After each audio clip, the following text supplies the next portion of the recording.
And we are live. Good evening, everyone. Or should I say good afternoon, good night, depending on where you're tuning in from. My name is Nipun Sharma. This is the Football for Thought podcast. And joining me tonight are two recurring guests, Mr. Bailey Francis and Mr. Josh from Unbiased TV. How are we all doing today? Good fun. First of all, where's the rest? Right here. Hey! See, Show your senor. face. I'm saying, bruv. Show your face. Show your All right, face. show your face, you muppet. Look at you, Show your fraud. face. The fuck Show you going your on my face. Muppet, mate? Huh? Come on. Come on, show your we're face. live. We're live. We are Show your live. face, bro. About relax. About relax. Yeah, show your face, bro. My camera doesn't work. Anyways. Oh, Liar. speaking. Bro, Liar. look. Show your face, G. What's going on? Show your face. No, it doesn't work, look. 7-0. Okay, yeah. His camera's not working. 7-0, yeah? 7-0. Summer, yeah? 7-0. Nunez, yeah? Nunez! 7 up, yeah? Oi, listen. What happened to winning the league? Anyway, Innit, I'm joining saying. us tonight is the biggest L of the podcast, Mr. Arrest. Outside of football, how are you doing? I need to stop moving my arms about. I'm not I look like a conductor conducting an orchestra. Don't worry, you're Graham Potter, man. You're moving like Pep. You're moving I like don't give Pep. a listen, man. shit. I don't give a shit how Listen. shit Chelsea are. But today Listen, you're you're gonna like hold Pep, that. You're gonna hold that today. 7-0. Bro, we didn't even score, mate. Where was Rashford? Huh? Oh, Rashi! Huh? Where was Casemiro? Yeah? Where was the butcher? Lissandra got spun. Oh my! Yeah, Lissandra. Saliba would The never. butcher got butchered. The butcher Saliba got would butchered. never. Saliba would never. What? He would never get Waffling spun. about Ollie Watkins, Ever. anyway. Saliba, But okay, Saliba I got to What are you intervene on right there. This guy got spun out by Ollie Watkins. I got to intervene on that one. I'm sorry, Saliba actually did get spun. Ollie Watkins, bruv. Bailey. you Ollie was- Watkins, Marcus Rashford. But we won though the game, did we not?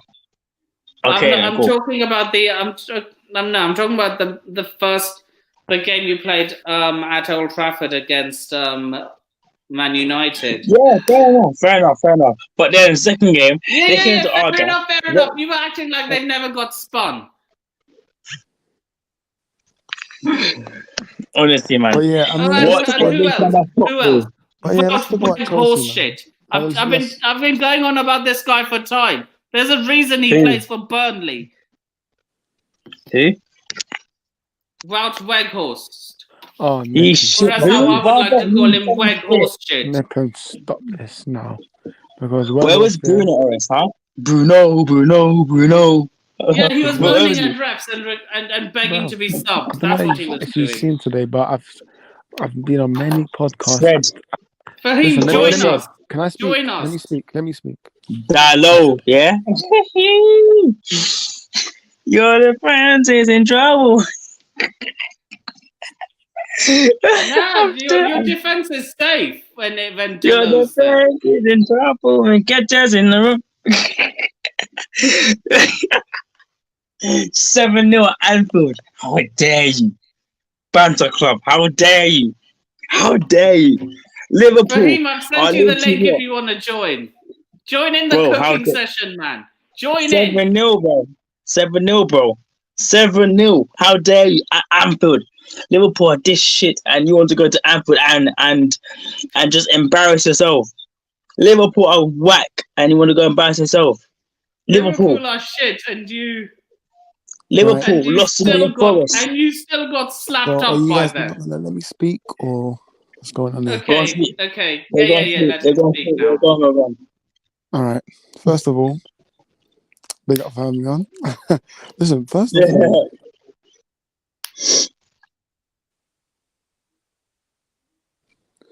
First of all, First of all.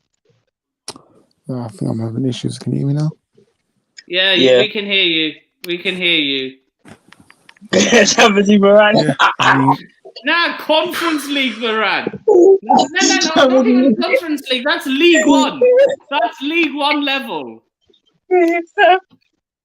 Champions League, See, Varane. Okay, let the rest speak now. We've cooked Yeah, him. go on, man. Speak on. Go on, no, say you guys what you can got. carry on. It's fine. Carry on. No. Come You on. say your part. Say your part. All right, go on, rest. Go on, Bailey talk still about has to say a few words, but let him. But I want to let you speak first. Yeah. I don't know. I think it was one of you was talking about Bruno Fernandes. I've been on Me, 2 me. podcasts today, and they've Yeah. asked me about what do I think. I said to them, and I'm going to say the same answer on here: strip the captaincy from him right now, because Why? I don't want him ever to wear this captain arm and then give it to Rafa Varane, because Bruno is not a leader, bruv. Every time he's complaining, he's whinging, he's moaning. He pushed the fourth official as well. He Give doesn't it to turn on. Varane. I'm sorry. What was he doing? Who? For Cody Gakpo's goal? Bruv, What was he I'm talking about doing? leadership. Nippon, I'm talking about leadership. Give it to Raf. Leadership. Why Did he not show get any leadership in that game? The thing is, Bruno is not a Give club it to captain. Casemiro, bro. Yeah. Give it to Casemiro. Bruno is a vice captain, not club captain, because we all know Harry Maguire. Harry Maguire Give it is. to Casemiro or us. Bruv, it's either Varane, Casemiro, or that's it. Because for me, in terms of leadership, yeah. By the way, Luke Shaw, yeah. Well, By the way, well, this guy, I by the thought- way. Nippon, I'm not a massive fan of him, but form, I'm big Luke Shaw based on form. But overall, I've never ever liked Luke Shaw. In general, I've never liked him. So Luke Shaw got cooked. Bellot, for me, I don't know why he started. I don't know why Ten Hag played Bruno on the left. Oh, excuses. Here we go. What do you mean excuses? Did you watch the match? Did you watch the match? Yes, I did. I did actually. Yes, making bare excuses, So you bro. don't think Wan-Bissaka should have started then? So why are you gonna play defensive against Liverpool then? You tell me that. Why is How it? is Come that on, playing man. defensive? Because Wan-Bissaka is a defensive player. Darrow is a what's it called? He's a attacking fullback. That's why I came against Barcelona because he's attacking.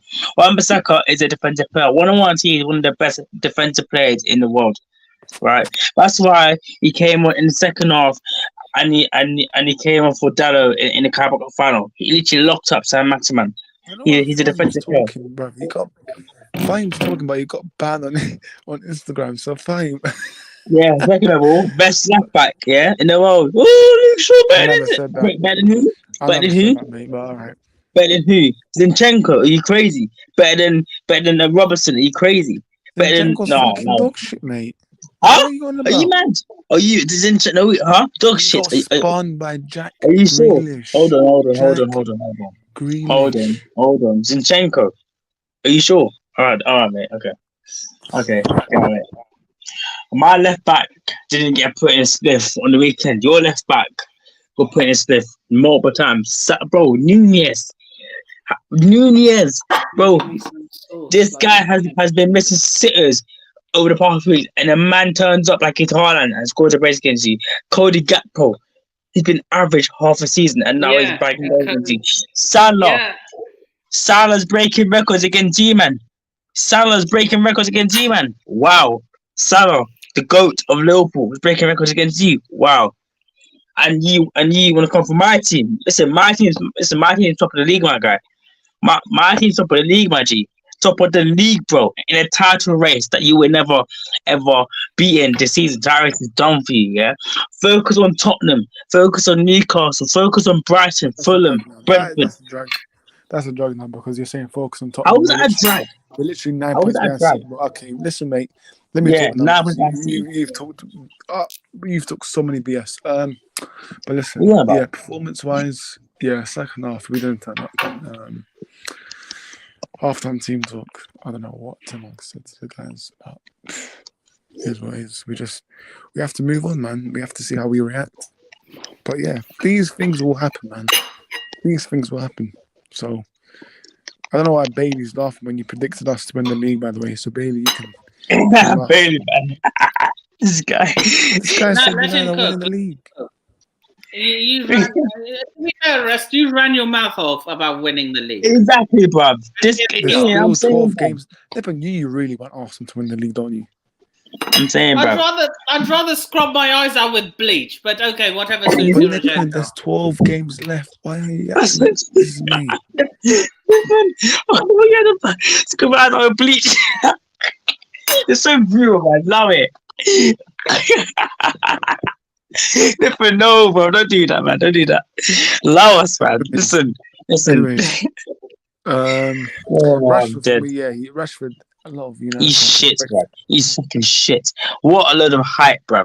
Man, listen. You know, Man can't score What? against average Barcelona, bro. What? He can't score against the average Barcelona Rashford team. is shit. He's shit, bro. Where is he against Liverpool? Where is he against Liverpool? Or Barcelona? Tell Did me he where? get service? Where? Oh, hold on a second. Hold on a second. Most of his goals he has created himself. What are you on about service? He's fast, he's skillful, and literally, and he's clinical as well. So, come on, man. Haaland is a striker. He's a proper striker. He needs service. Rashford just gets put on a front. Rashford can play left. He can play on the right. He can play in the middle. Listen, Yeah, Rashford. Rashford does not play right. Yes, Rashford, he can. Yes, he can. What are you on about? he literally played on the right on Sunday. Fair enough. I mean, I don't know what Ten Hag was doing, but it's a Liverpool outplayed. Bro, it's a Liverpool, bro. Deep it. Liverpool have been pants this whole season. Honestly, I actually expected you guys to go and smack them up, but honestly, this is football heritage. Yeah, never write a team off, even though listen, form goes out the window in derbies, right? Listen. Tottenham could be as bad as Liverpool, and Tottenham can still. See, he's left now. Look at him. See, his guy's left. Football heritage, Bailey. I'm saying, bro. Football heritage, bro. Football heritage. Saying, Hala Madrid. Bun So Madrid. Bailey, Honestly, I hate Bailey. Madrid. How you feeling, bro? Aston Villa. Speaking of Madrid, they drew to Real Betis. Listen, Bailey. How are you feeling right now? I believe at Aston Villa who's their face? Wasn't it? Wait, who did Aston Villa face again? Crystal Palace. Oh yeah. You beat them 1-0, right? Did you think that you deserved the 3 points, or was it a bit of luck? Do you think? In my opinion, it was just. Raheem, join the stream, man. And join the cooking session. Yeah, go on, Bailey. It was just a crap game in my opinion. Of course, Crap, Crystal fair enough. Palace had 3 shots, 0 on target. Villa had 8 shots, 1 on target. And the own goal wins it for Aston Villa. And McCarran and Barmy fight up ropely now. Mhm. I wish Leeds United beat Chelsea, but Chelsea, of course, they're lucky. Fuck And Chelsea, man. I'm saying. And yeah, Villa get top 7. Yeah, fuck us. But anyway, this is about United. This is about the by the way, biggest hell of the by the way, weekend. guys. I went to my first Arsenal women's game. I'm so gassed, bruv. I'm saying this has been the best weekend for me. I'm saying Arsenal come up from 2 down to 3-2. Arsenal women winning the Conti Cup against Chelsea, coming back from 1 down to 3-1. United getting smacked. Tottenham losing as always. I'm saying City, fuck City, man. Fucking cheers. It's happened Fucking again. cheers. It's happened again. Again. Tottenham Hotspur, it happened again. It happened again. I'm saying it's next up, right? Arsenal, Europa League. Listen. Then we're Fulham. Fulham just got cooked by Brentford. Yeah, they got cooked by Brentford. Ivan Toney FC. So we should probably beat them. But this is the Premier League. So anything can happen. And yeah, man. So Bailey and Nippon, who do you think will win the league? Right, Arsenal or Man City? Because this title race, right, 12 games to go. Me as an Arsenal fan, honestly, listen, me as an Arsenal fan, right? Every time we play football, bro, listen, I get stressed. Yeah, bro, listen, my heart beats so fast. Dude, you get stressed. You always come on my streams with chest. Yes, I do. But then I'm like, just calm down. But right now, I'm still taking it game by game. I'm saying I'm not getting carried away, but what a comeback! 3-2, bro. Bournemouth. Listen, I know for a fact everyone was waiting for us to lose. Everyone was gonna cook us, bro. Oh, we're 2-0 against Bournemouth, and then the minute we equalised, I was like, yeah, fuck it, bro. I was looking forward to a double cooking session. I'm not gonna lie. But Jim, Yeah. good luck. Well done on your comeback. I'm saying, we're just Superman Potato. I'm saying, bruv, Zinchenko. Oh, listen, if we win this league, yeah, I'm coming for everyone. You, Rich, everybody that's rid of Arsenal. Arrest Mark Goldberg. I'm joking. Not Mark Goldberg. I'm playing. But yeah, seriously. Everyone that rid of Arsenal, yeah, I'm coming for you. I'm coming. But Come on, Fahim, we're shit. Let's leave but it. Bailey, being shy, man, you can lie, man. I can't make laugh. This guy. Anyway, Bailey, who do you think? Who do you think's gonna win the league? Arsenal, Man City, or who do you want to win the league? Arsenal, Man City. I want Arsenal to be fair. Don't want Grealish to win the league again. Because of obviously, yeah. Fair enough. I understand. I think Arsenal. I think you've got, of course, tough games like Fulham on Sunday. I think that'll be tough. Yes, they lost today. But it's still going to be a tough game. You've got, of course, Liverpool in Cup of Greece, Man City. So if you win them games, then yeah, I think you'll win the league. Yeah. Bailey, do you have a YouTube channel that I can subscribe to? Yeah, Bailey Francis. All right. I'm gonna do it right now. But all right then, cool. All right. I'm gonna subscribe to it right now. So Bailey, yeah, no, Nippon. That's what we need to do to win the league, right? It's a Nippon. Put your Chelsea bias aside, right? What do Arsenal need to do or have to do to win the league? Do we need a bit of luck? Do City need to lose? But what do we need to do for us to just get over the line and to lift that trophy? What needs to happen? All biases aside, you just need to keep this form up. You keep this form up, I think you guys can go on and win the league. Yes, but Man City are bloody too good. Like, listen, Man City can go on a 15-game beat streak and then boom. Look, I would love that to happen. I would love that to happen. As a Chelsea fan, I would love that to happen. But this isn't the same Man City team of old. I think this will go down to. I think, in my opinion, the title will be decided on the final day of the season, whether it's you guys or Man City. It's going to be decided. So you think Arsenal and Man City will win all their games, right? No, what? I think the Arsenal Man City game will be huge, right? I think if that game is a draw, right, depending on what results have been happening, right? If that game is a draw, I feel like, okay, let's say if Arsenal win all our games from now to City game, right? And let's say if City lose against Palace and then drop points, just team that team, we could win the league in early April. Literally. But, yeah man, honestly. But honestly, prices aside, I think I'm not going to declare a winner just now. I think it'll go down to the final day of the season, and whoever wins the league will deserve it. That's all I got to say. So do you think that I should be gassed, or do you think I should not get carried away? That's up to you. Right, let's find Bailey's channel. I'm saying if it does go down to the last game of the season, then I think Arsenal will win it because they have Wolves at home and Man City at Brentford. So, I think Man United will win the Europa League. Wait, here we go, got it. Wait, Bailey, did you do a stream one day ago? Your Premier League table. Yeah, I don't know. All right, sweet. Let me subscribe right now. So you are now one away from 100 subscribers. People, subscribe to Bailey's channel right now. He's one away from 100 subscribers, people. Sub his channel right now. Sub his channel right about now. Come on, people, man.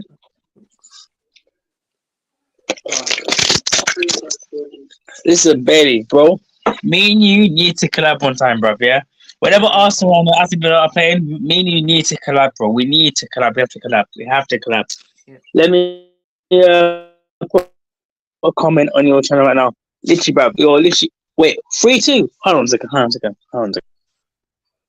Guys, did you watch the Brentford game? Yeah, I did. Wait, 3-2. How? Oh, finished 3-2. Oh, Carlos Sanchez. Oh, fair enough. Second half, it was all Brentford. It's good, mate.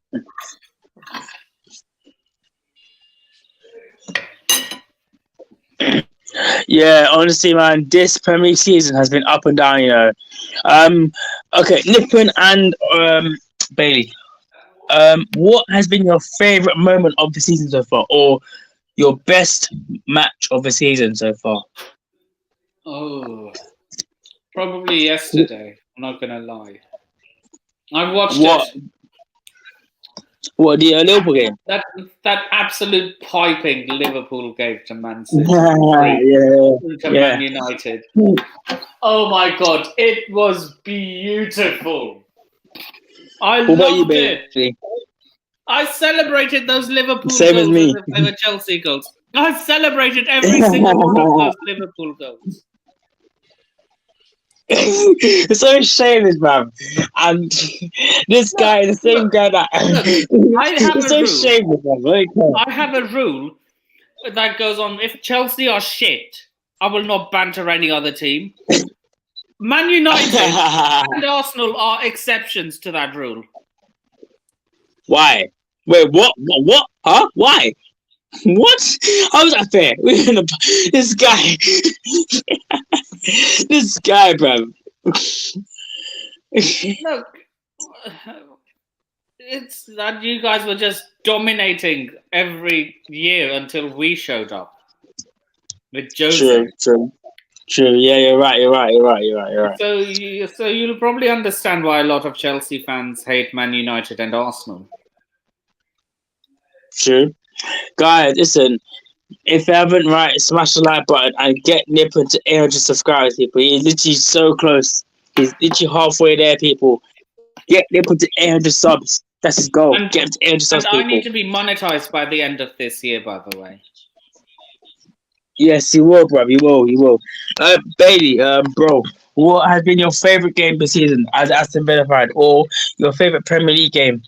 As an Aston Villa fan, it has to be a 3-1 win over Manchester United, to be fair. Yeah, boy. Come on. Go goal. Oh, Luis Garcia against Chelsea. I think the best game... I don't really care because we went on to win it anyway a few years afterwards. Yo, big up to Jordan. Jordan, come here. Yeah, We need a Liverpool fan on the chat. Yeah, bring Jordan on. So what's been your favorite game of the season, bro? Bailey.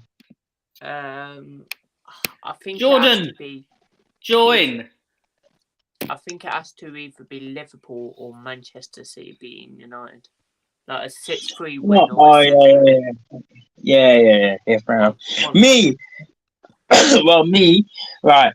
No one click on that link. That link is for Joshua.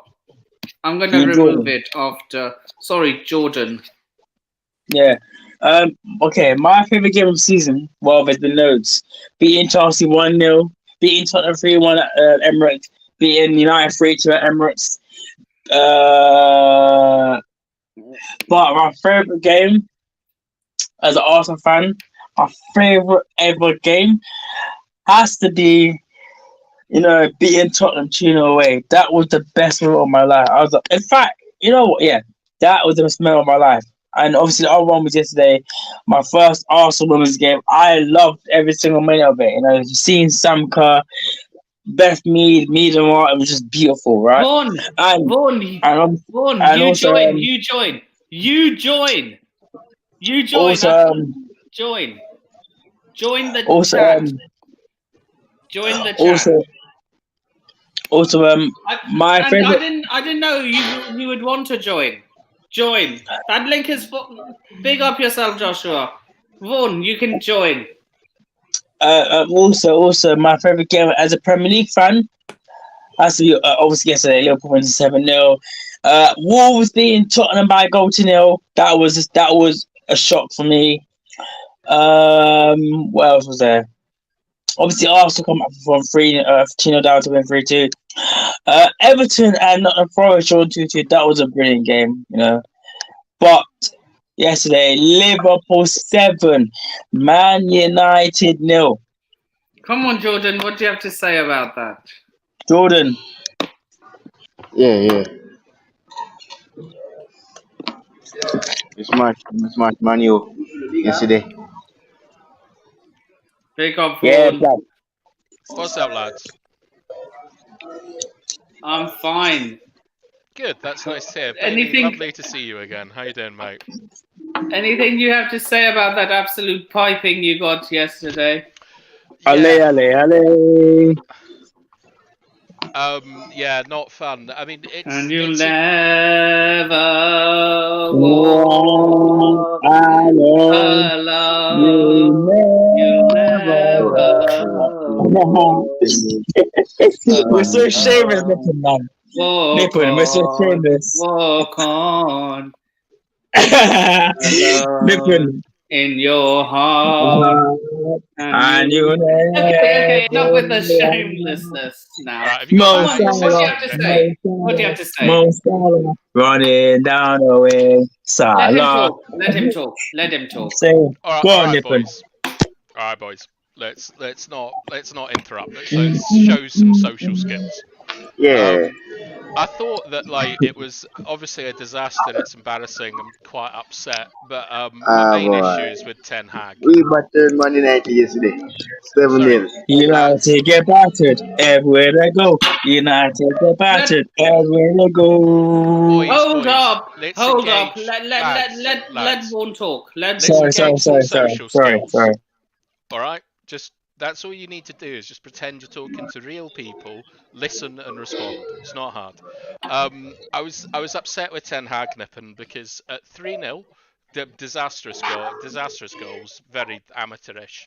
I felt that having lost a league once where we got beat 6-1 by City, he should have shut up shop, and instead he just kept overcommitting.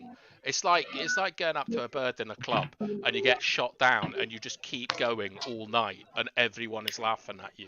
That's what it felt like. It felt like we were desperate and horny when we should just go home. That's what I felt. Wait, like. you're likening this. You're Yeah. likening this to getting rejected by a woman in a nightclub and everyone laughing at you. Yeah, you've had too much to drink. You're making a fool of yourself, and you keep going. That's what I feel like. It was a disappointing game yesterday, Nippon. Despite my club winning 7, bro. But it's a shocking win, bro.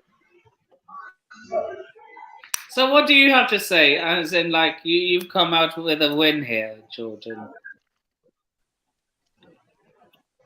Well, we are on the road this weekend. Do you think you'll beat Real Madrid? And also Champions League. Do you think you'll beat Real Madrid? So we're no, Nippon. We will never beat that, bro. No, not a chance. No way. No way. No way at all. People will say, yeah, we will have a chance, but no way, man. No. I think if the first leg was at the Santiago Bernabeu and the second leg was at Anfield and this was the scoreline, I think, call me crazy, but I think you could have turned this tie on its head. But since this game's at the Bernabeu, the tie's over in my opinion.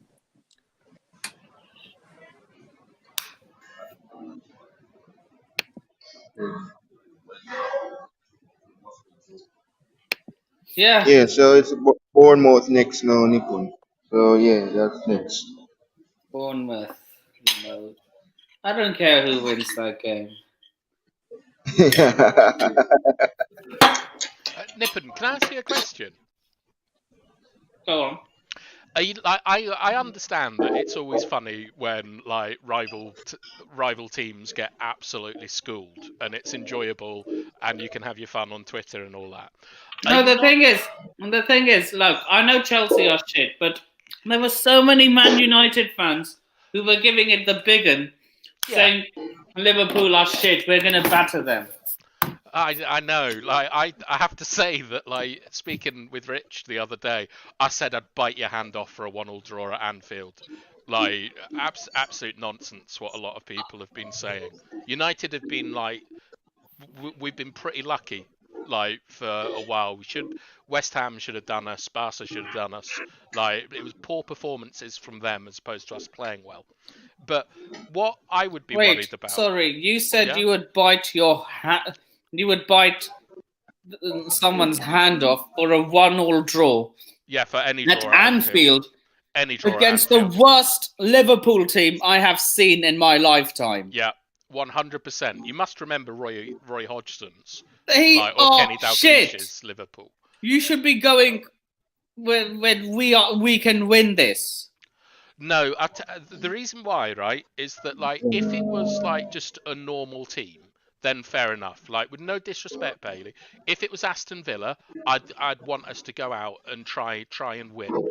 But with Liverpool and Manchester United, there is no Manchester United player that has ever said that Anfield is a fun place to go. Rooney hated going Anfield. Keane hated going Anfield. It's a special place in football. It's not what it was, to be honest, but back in the day it was a tremendous cathedral to go and play at.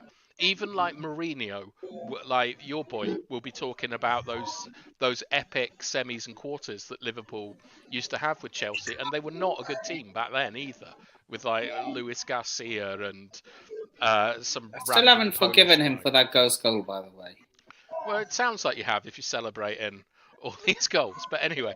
Nah. Look, it was just a shot. Would you mind shouting your socials out before you do? Who? Oh, Bailey said in the private chat. Yep, so of course I need to go now, Nick, and thanks for having me on. If you haven't already, subscribe to my channel, Bailey Francis. I am one away from 100 now. So go and subscribe to that. And yeah, up the Villa, hopefully for 3 points on Sunday against the Hammers. And thanks for having me on, Nick, and big up the panel. Good night, Bailey. Good night. Um, So, Yeah, Nick, I still like Gordon, Stamford what is that Bridge. noise? What is that noise? Jurgen Klopp's excuses. Like Nippon, even like Chelsea are not very good, but I'm at the moment. But I would be very happy with and I was happy with the 1-1 draw that we had at Stamford Bridge. There are some places you go You'll to. still be happy with a 1-1 draw. I was happy with the 1-1 draw. Yeah, but we're shit. You Yeah, should I be know, wanting but more it's- than that. Look, an away point is rarely a poor point. All right, if it's at Bournemouth, Regardless of or something, circumstances, regardless of how shit your opposition is. pretty much, yeah, because we're not in a title race, right? We're in a top 4 race, and this is the question that I was going to ask you: is you not only do you have to be a wee bit scared of like Liverpool, who you say they're shit, they're above you in the league. They're gunning Okay. for Tottenham. Okay, Like- you don't win anything for being 5th in the league. No, but you do for 4th. For You 4th don't win a get- trophy. No, but you give yourself a better platform to win a trophy the next season because Yeah, you're fair able to enough. you're able to attract better players, and also you have a more. That's not exciting necessarily season the as a case. fan. That's not necessarily the case. We finished 10th one season, and the following season we signed we signed N'Golo Conte from Leicester City and appointed Antonio Conte as manager and won the league the season after that. Yeah, that's very true, and it was a good signing of Kante and so on. But would you have preferred to have finished fifth that season? Would you? Of course, I would. So you But we understand the still, point. but yeah, I would prefer to fish as high in the table as possible. But finishing 10th was not a detriment to us at all because we signed.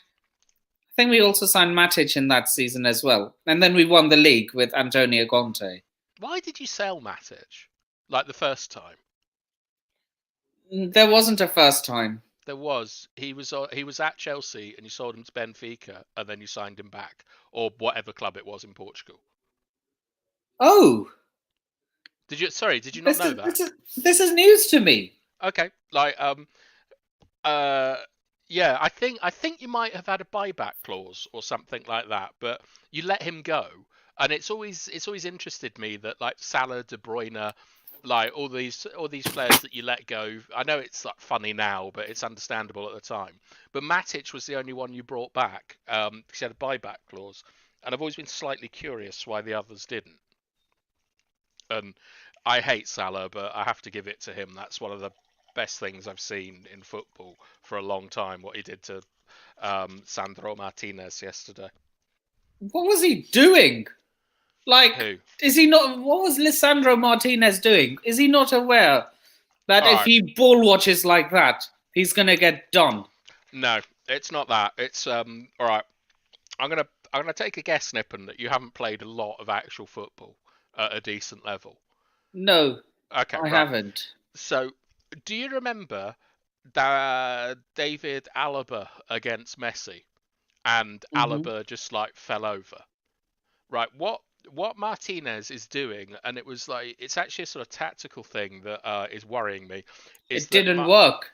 Well, look, the thing is, right, is that Martinez and Varane, Ten Hag doesn't trust them in the channels, right? So when like you look at the first goal that Gakpo scored, Varane should have been in the channel. Yeah, And what was he doing? I don't know, but it happens so often. I think it was tactical. And Salah's ball control and his sort of like his feints and his little touches and all these things were absolutely incredible. And Martinez was trying not to commit, but the thing is that he got pulled into an area as a centre back. You don't want to be. Is he not aware that Mo Salah can do this to any defender on? That's why he his gave him so best much day? space. That's why he gave him so much space, because Martinez is short, agile, and fast, and he's been really done by three players this season. One was Salah, one was last week against West Ham. Antonio Rice cooked him. Like in Antonio, you mean Michael Antonio? I do. Sorry, you know I love Rice. Not but yeah, Antonio Rice. Yeah, Michael Antonio absolutely cooked him in a similar situation. And earlier in the season, away at Fulham, Dan James did the same thing to him. And I'm worried because I know how ruthless the Premier League is. I'm worried that people might be working out Martinez now. He's not good in that particular area of the pitch. Do you think Varane makes Martinez look better than he actually is? No, I think it's actually the other way round. Varane's a good player and he's a good defender, but he's a very passive defender. Like if you think of who's your best partnership, Carvalho and Terry. Oh, I thought you were talking about this season. No. I'm talking about. I mean, here, you could clip this up, but whenever people talk about the best Premier League partnership, it is. Yeah, you have Vidic, Ferdinand. No, it's Terry and Carvalho by a country mile. To concede 16... They've never won a treble. They've never won a treble. Yeah, but they only conceded 16 goals. Sam and Ferdinand have. Neither of them did. Who was your partnership at the time you won the treble? I can't remember off the top of my head, which is ridiculous, but it was Ronnie Johnson. We had a lot of injuries in that game.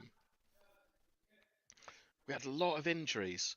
So, are you talking about the 99 partnership, like for the whole season? It was Ronnie Johnson, David May, Yap Stam, and that other guy, the tall blonde guy from Sweden. Like Ferdinand didn't join till 2001, I think. Wow, I thought he joined at a really young age. I'm not gonna Yeah, lie. he was young, but he was at Leeds. Like he got player of it was 2000 I think it was 2002 that Rio joined. He was player of the World Cup, and he joined after that. But no, he was like Ferdinand would have been like 17 when we won the treble, I'd imagine. Yeah, you were talking about Carvalho and Yeah, like they only conceded 16 or 17 goals in a Premier League season. That is absolutely outrageous. yeah, I'm aware of that. Yeah, but Terry was the aggressor, right? Terry would go out and try and physically dominate the striker and like win the ball, win it as high up as he could.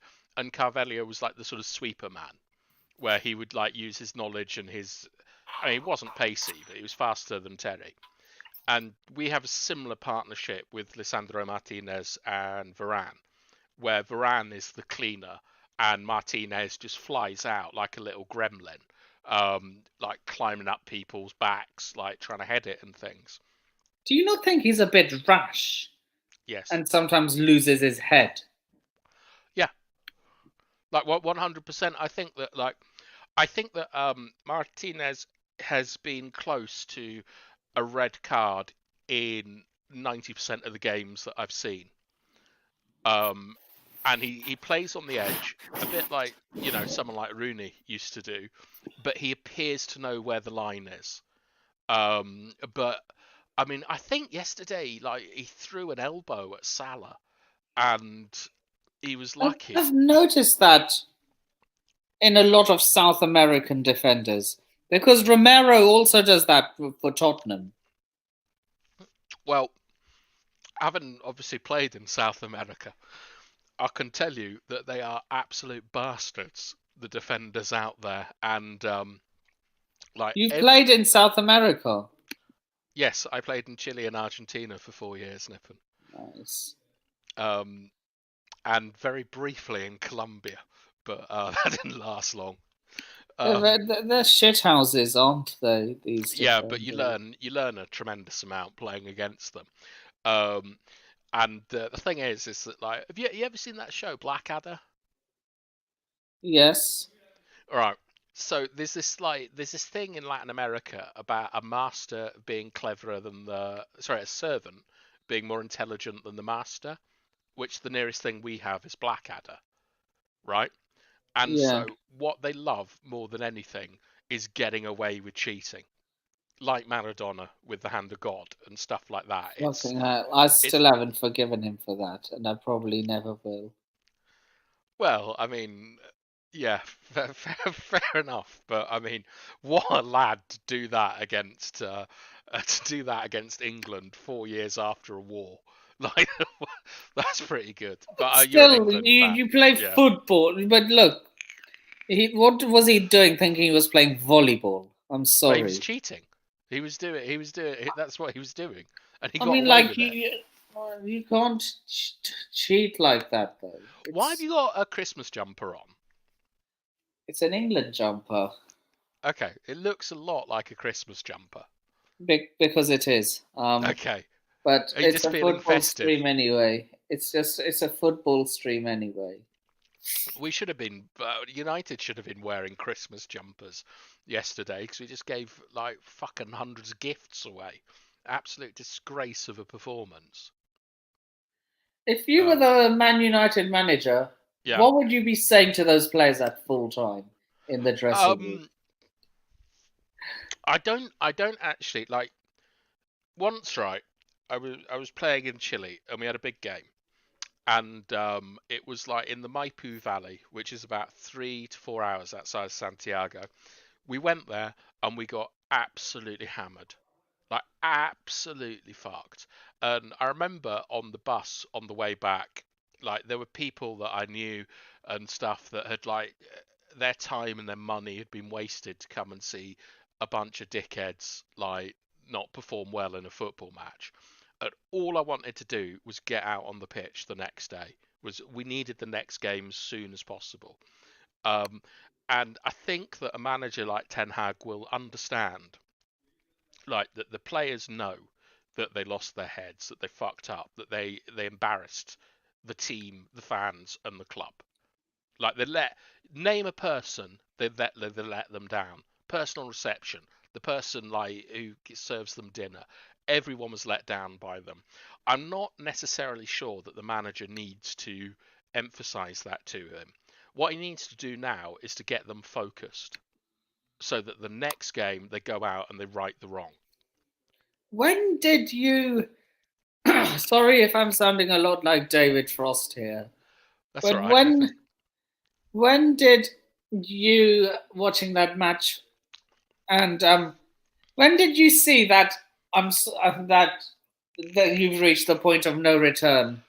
Second goal. So, like, oh, maybe you could do a comeback like Arsenal did. You couldn't. No, like, we might have been able to draw 2-2, but when the Anfield crowd has been starved of anything decent all season. We concede a goal before half time and we concede a goal straight after half time. Like, That's the worst time to concede a goal in a it's football match. Amateurish, Nippon. It's amateurish.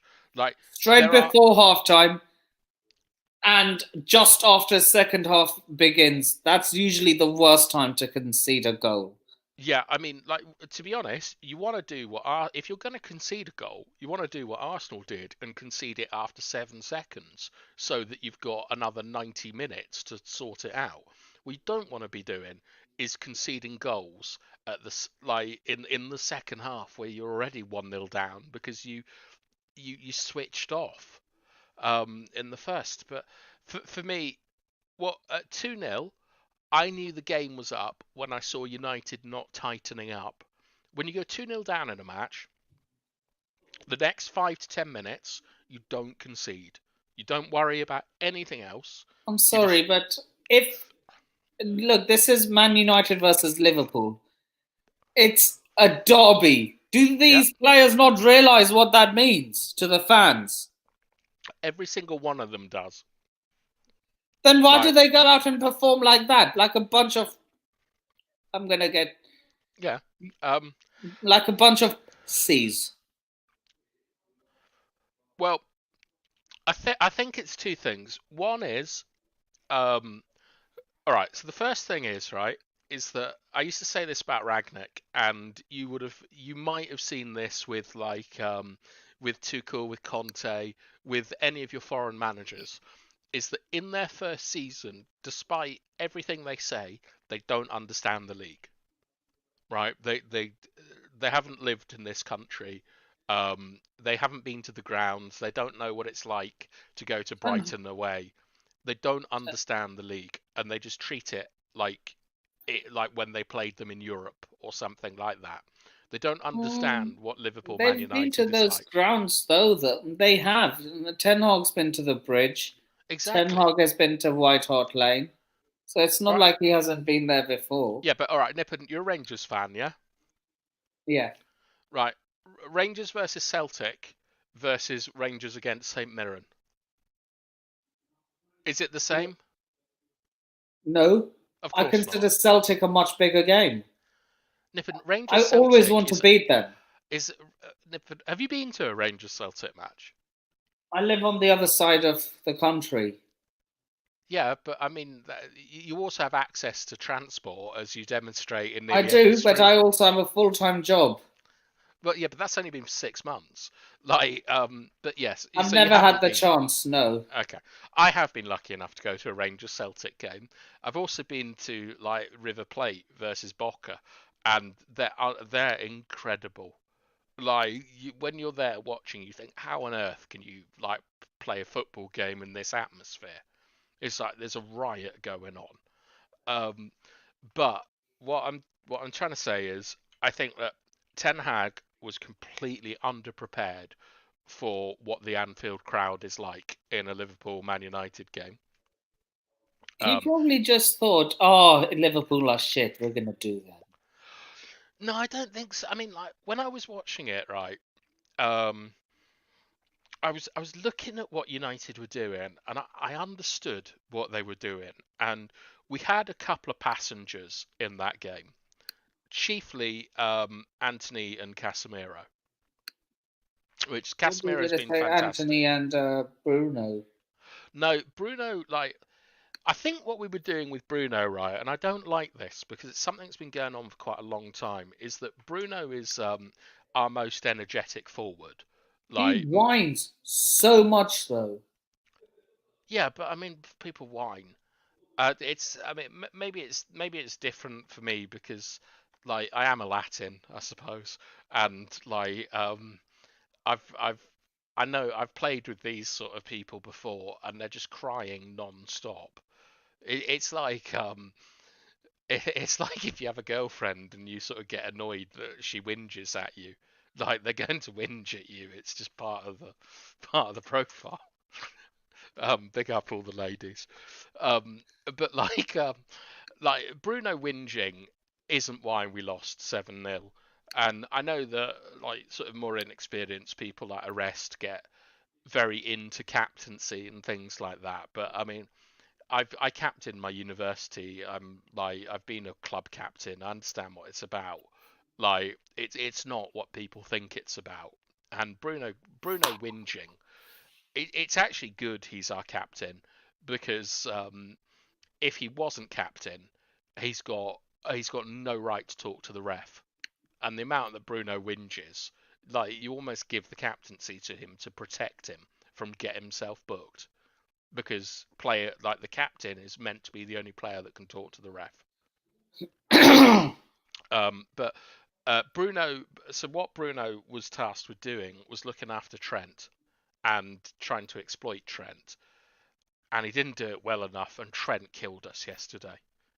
Like I know you'll probably think he's poor. I would imagine, Nippon. Bruno. No, Trent. Oh no, Trent. I've always said he's great going forward, but shaky when it comes to defensive work. Yeah, he was actually really good in his defensive work yesterday. All the Liverpool players were. I have a question I haven't asked any United fan yet. Were Liverpool really that great, or were Man United just extremely shit? I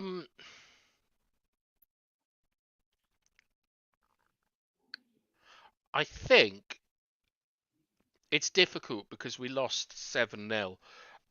Liverpool were good in the fact that the tactics that they executed worked extremely well, and they had 8 chances and they scored 7 goals, and that doesn't happen very often. But you know, like they took them. You can't complain about other teams taking their chances. I think our setup was absolutely appalling to play against Liverpool. In Trent Alexander-Arnold, you have one of the best passers in world football over for long distance, and like the way that we were playing was that we constantly left. Look at this comment from Mr. B. Yeah, good one, Mr. B. I bet you thought that the 4-0 that you put on us was going to be like the biggest United defeat of the season, and it's not even in the top 2. Funnily enough, that's what I thought it would be as well. I predicted a 2-2. I predicted a Desmond for this game. 2-2? Yeah. Yeah, I thought it was. I wanted 1-1. Well, obviously I wanted like 10-0 United, but I thought 1-1 would be a good result for us. Because as much as we all laughed at Liverpool when they got absolutely battered by Real Madrid, they did go 2-0 up against them, and that worried me. Like how they managed to throw that away is ridiculous. But it's hilarious though. Yeah, it is, but I can't really laugh at that when they've done us 7-0. Yeah, it feels hollow. Yeah, well, it's It's a it's bit that. like it's just like saying, "Oh, you're shit," but then you're just a little less shit. You know what I mean? Yeah, it's like you laughing at United when you're in like 10th or whatever. Look, I've always made it an exception. I've Fair always enough. said that there's a rule. The What are the rules? rule I follow is that if Chelsea are shit, I don't banter any other team.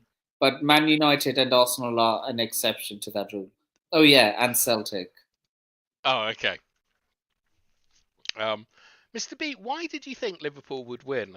I mean, like, you were obviously correct, but going into the match, I thought, sorry, I'm front running the comments, Nippon. Oh, no worries.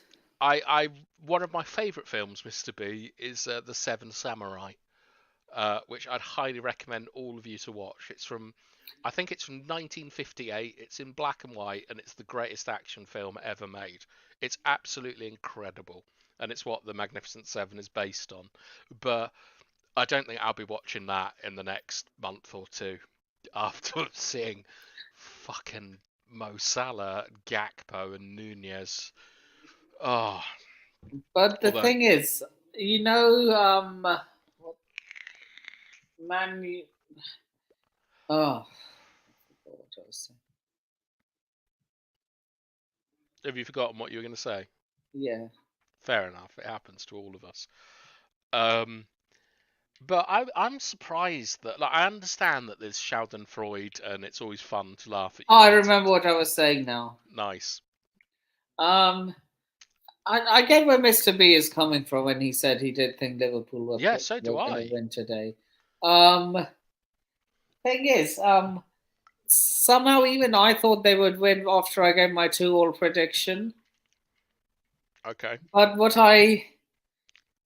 you know what logic I used? I was like, you're playing a wounded animal, and that's when they're at their most dangerous. I don't know. I've never understood You've heard that saying, expression. though, haven't you? I know the expression you mean, but I would much rather fight a wounded bear than a healthy bear. Like I've never understood that. Would you prefer to fight a shark with a harpoon in it or a shark with no harpoon? Like I'm up for fighting the shark with a harpoon far more than a shark with no harpoon. Yeah, but I don't know where that analogy came from, but I think it's about the death throes and desperation and all that sort of stuff. I don't condone. Nippon likes fighting wounded animals. I don't condone fighting wounded animals. Oh, come on. No, it's just an expression. It's clearly a joke, Nippon. I'm not suggesting that you go out and fight foxes. Like, I wouldn't. I that have wouldn't got dream ankle of it. sprains. I'm Exactly. not a hunter. Yeah. You're a gatherer. Oh my god. You're a gatherer. But like, yeah. Sorry, Nippon. I forget sometimes, but that was an obvious joke to me. But yeah, To me, to you. very nice. Chuckle Brothers. Brothers. Yeah, absolute. I love yeah, Lindelof and Maguire, isn't it? That's what they call them. To me, to you. Lindelof and Maguire have never held 7 though for United. Yeah. God, just so embarrassed. What's Didn't Lindelof and Maguire keep a clean sheet at the Etihad? Lindelof and Maguire have got a 2nd and 3rd. Like, they're tremendously disrespected. But it's what social media has done to football. I have to talk to people that honestly are too fat and lazy to get out of their chairs to go and play Sunday League, and they're telling me that Harry Maguire's slow. It's like Harry Maguire would beat pretty much everyone you know in a race. But that's what it is, isn't it? Like, I'd love Nippon one day to get like something like the United Stand or the Terrace or the Big Six, get their chat to have a race and see how well they do. Oh, just 10 kilometers. I think Toby would win that race. Yeah, maybe. Like, I think I actually think Mark Goldbridge is probably in quite good shape compared to the rest Mark of them. Goldbridge isn't on the Big Six. No, yeah, I know, but he's on United Stand and is probably the most famous amateur football fan in the world. He doesn't even, he doesn't. Sorry, you've cut out there for a second, Nippon. He doesn't support Man United. I heard that from somewhere.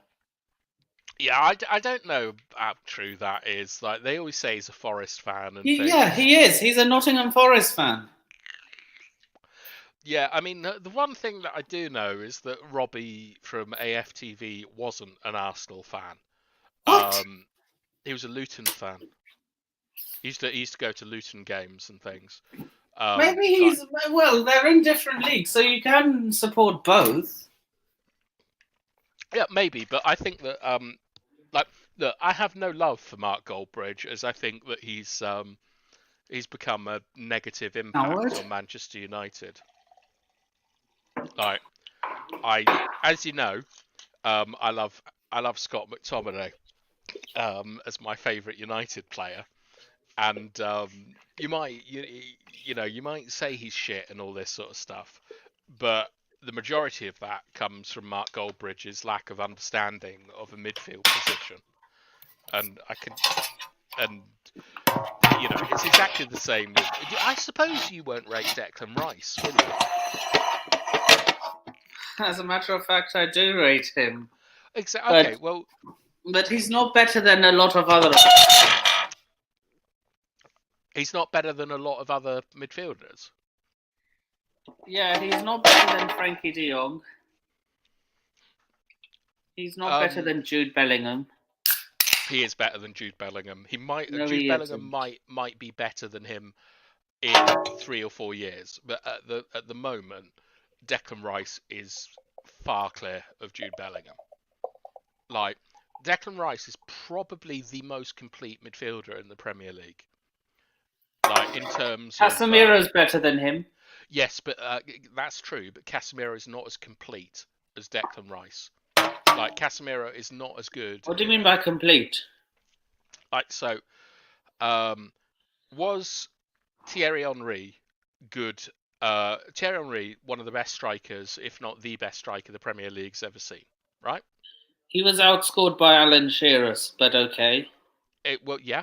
And this is what I was going to say, is that Alan Shearer, because he could head a ball far better than Thierry Henry, and he could hold the ball up better than Thierry Henry, was a more complete striker than Thierry Henry. So Declan Rice he's not the best defensive midfielder, he's not the best number 8, he's not the best number 10, but when you take all of the players in the Premier League, he probably has the most complete skill set out of all of them. And that's why. Yeah. That's why he's so highly rated. Like, Frankie de Jong, I think I've seen him play 3 times. And he was very, very good for 20 minutes against for an hour against Manchester United. But I just don't like him, Nippon. He made us look like a bunch of idiots in the summer. I can't warm to him. I bet if he joins, you'll have a different thought on him, no? Yeah, obviously, because I'm massively biased, but I don't like it. I just don't like his behaviour. All the Ajax boys, I don't like them. I have a massive thing about Barcelona and Ajax academy footballers. So you didn't. So wait, so you didn't like Donny van de Beek either? Not at all. Like, when I watch football matches, I think I put myself on the football pitch against those players, and I think, how on earth do you defend against Thiago at Liverpool? Like, he's so good off both feet. His first touch is incredible. Like, how would I like deal with that? And I think that about most Premier League. He's a really good player. Yeah, but I think that about most Premier League players. But when I look at Donny van de Beek, I think I can defend against him. Because he's not fast, he's not good at dribbling, and he doesn't have a long-range pass. Isn't that more to do with the fact that his confidence has been shot to pieces than anything else? I think actually it's probably more if you think about Dele Alli. Like Dele Alli was one of the best players in England 5 or 6 years ago, whatever it was. And similarly for Donny van der Beek in the Netherlands. Exactly, and they play the same position. Like they play. So basically, you're saying that that position is easy. Donny van der Beek is the Dutch Dele Alli. Is that what you're trying to say? Yeah, obviously. I mean, he is, isn't he? Like his fall from grace has matched Dele Alli's. The thing is, he's still registered as one of your players, though. Dele Alli is still registered as a Tottenham player. No, that's why he left. He's on loan at Besiktas, so they want to send him back. But Tottenham won't take him. I'm not surprised. But they want Harry Winks back. What, Tottenham? Yeah, like I mean, I know, like everyone always makes fun of me about Harry Winks, but Harry Winks. No, he's on loan from Everton. He's not at Tottenham anymore. He's a Tottenham player.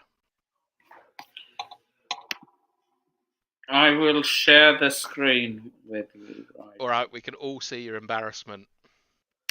What? Please say sorry when you've got this wrong.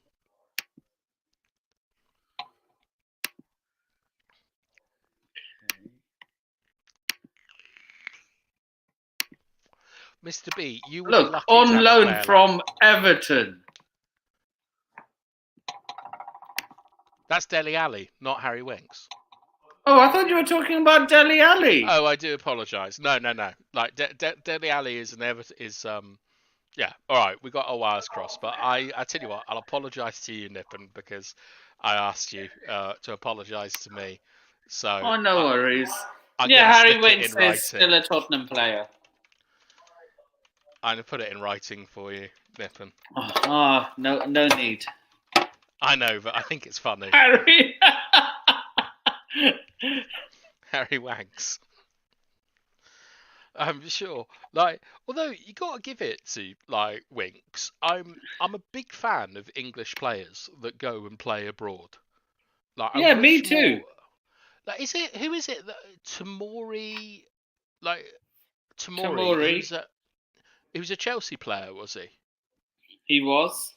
Yeah, he's doing very well in Italy, from what I hear.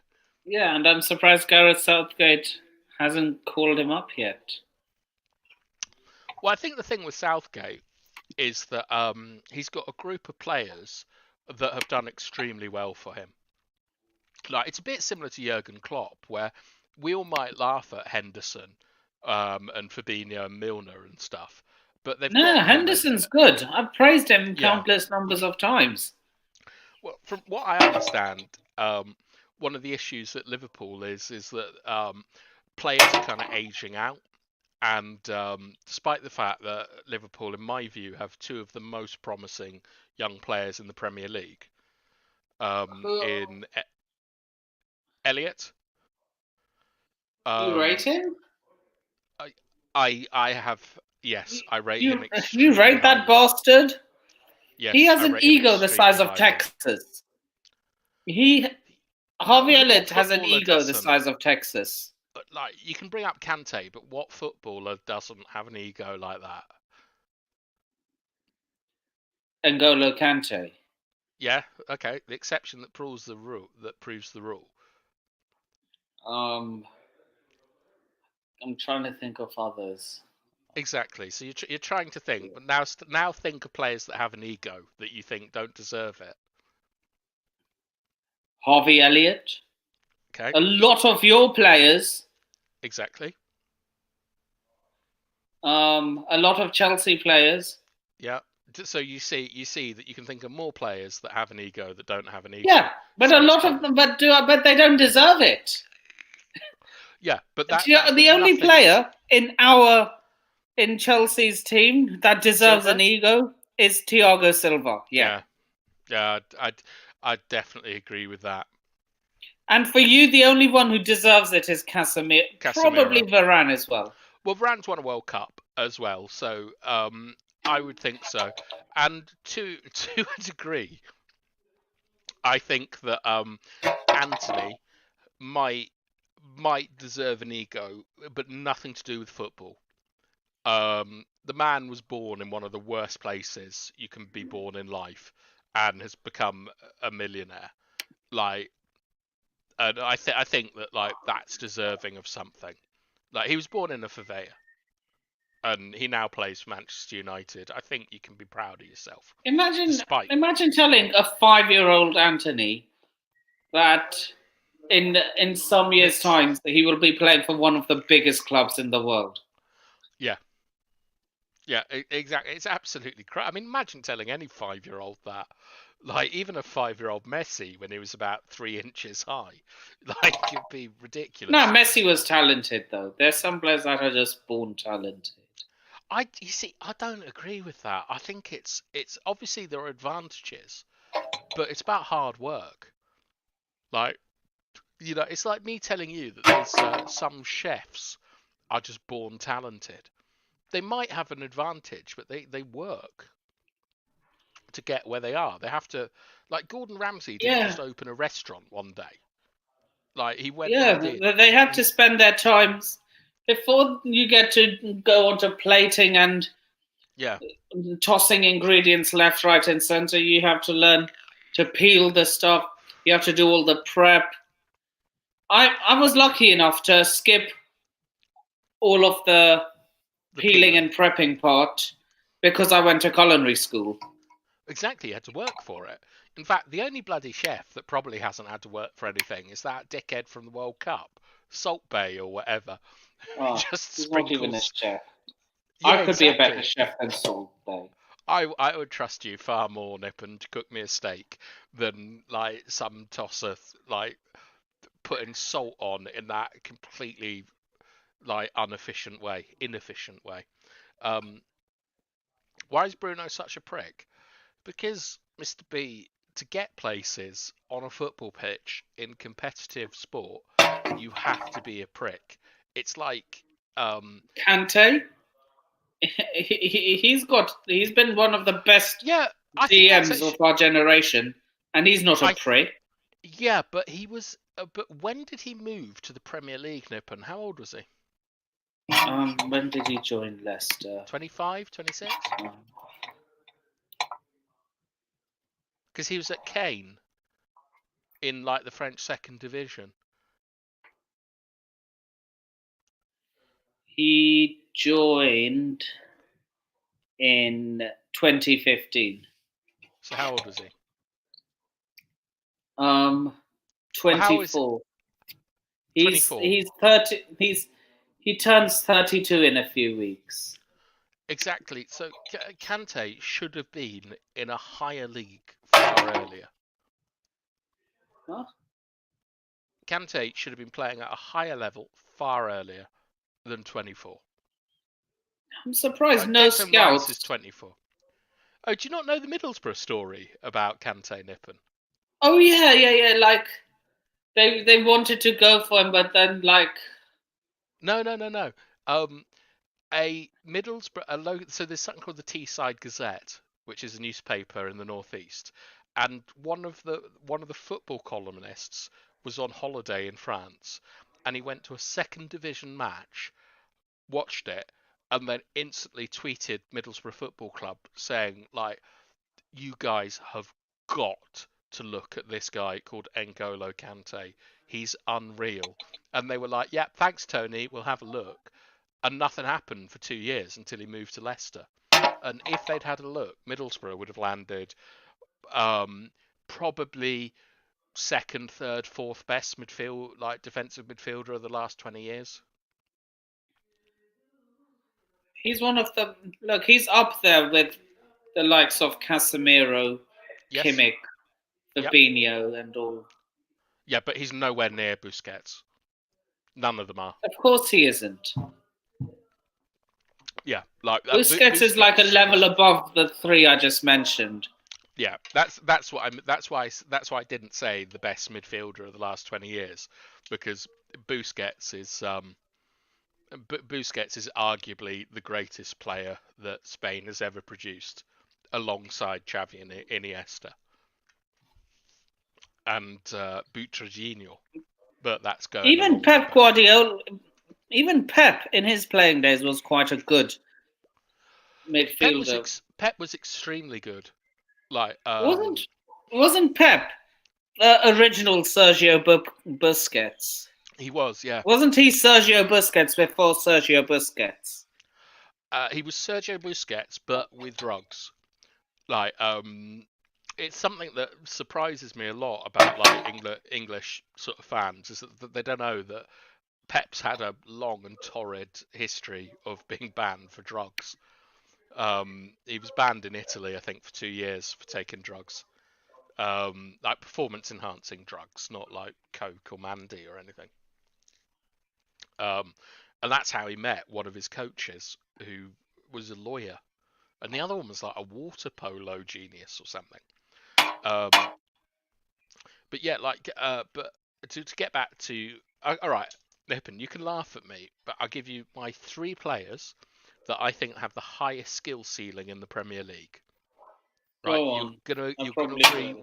you're gonna agree with none of them. Elliot at Liverpool. Mm-hmm. I'm gonna pick an Arsenal player,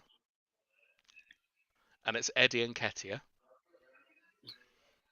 I know. And Declan Rice. I think that at least 2 of those players in the next 3 years will be regarded as in the top 3 players in their position. Declan Rice, maybe, Fair? but I'm struggling with the other 2. All right. If you look at Elliot's stats, they're extraordinary. If you watch the game yesterday, Elliot was man of the match. Like, But he didn't score. No, but he doesn't. You know, that's not that. You know, that's not man of the match. That's like sort of saying that Haaland is City's player of the season instead of like Ake. Or, you know, I'm going to be honest, Mr. B. I don't know the name of a lot of Brentford players, but there's a central midfielder called like Vestgaard or something like that, Norgard. Yeah, Christian Norgard. Yes, I think he's absolutely excellent. I really like Mbeumo. I know he's not clinical and stuff, but I'm very conservative in how I view football, and I like hard-working players that are tactically disciplined. I'd definitely take your goalkeeper. And I'm trying to think. The thing about Brentford is that like they're with the exception of Tony and possibly Mbeumo, it's not a team of like superstars. Norgard, yes, I think he was excellent, and Raya. I think that what Brentford are is that they're a sort of collective that all work for each other, and they show why teamwork is so important and why buying into collective values are so important. And they're greater than the sum of their parts. And I'm not doing any of them down by saying that if you took any Brentford player and put them at Chelsea, they wouldn't be as good without the Brentford system around them. And that's a credit to Brentford, where they've got players to perform above their potential, basically through hard work, tactics, and all these things. So what I would most like to take from Brentford is work rate. Actually, Rico Henry, I think, is very good. You know who else I would take? Who? Mbeumo. Yeah, no, I agree. I think thing is about Mbeumo is I think that like if you think back to Timo Werner, which you may or may not want to do, Mbeumo reminds me a lot of Timo Werner in the fact that he's not clinical. He's sort of like he strikes the ball well, but he's never set to strike the ball properly. Like there's an issue with his like sort of like snapping at chances and things like that. But his work rate gives you so much. And I don't know your views on Timo Werner, but he was quite instrumental in winning a Champions League for you. Yeah, his runs, creating spaces and all that. He had really good Look, the only thing is he couldn't find the back of the net to save his life. I- Other than that, he was okay. I don't know if you remember Diego Forlan, who was absolute superstar at Atletico Madrid. At Leti, the man was bigger than Torrente, who I've just realised none of you will know Torrente is, and there's no reason you should. But at United, he was bloody dross. Like, he scored 2 at Anfield, which is why we love him. But Timo Werner always reminded me of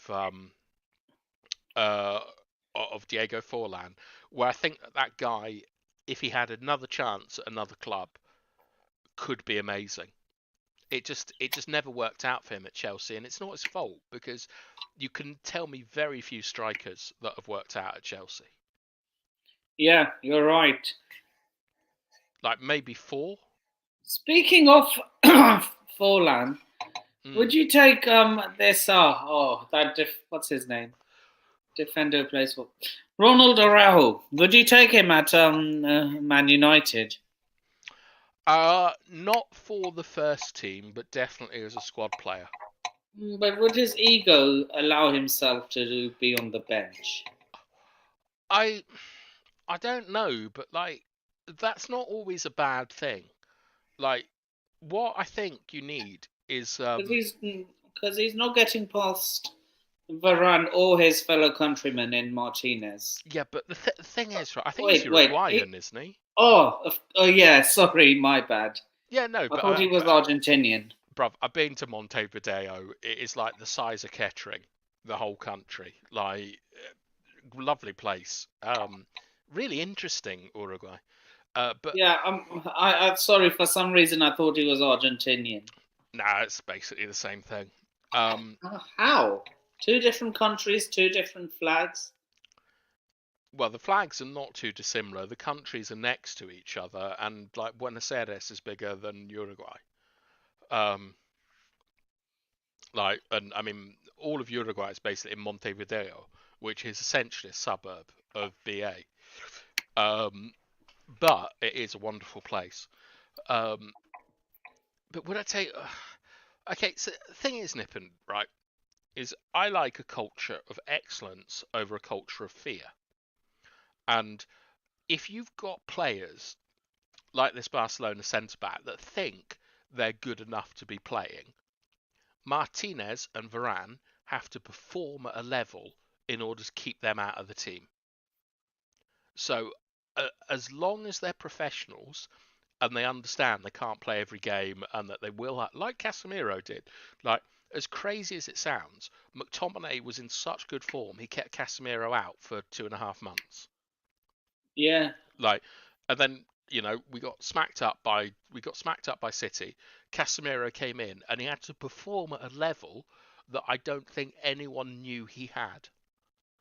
Like, we never saw any of this at Real Madrid, but he had to come and do it at United in order to get ahead of McTominay.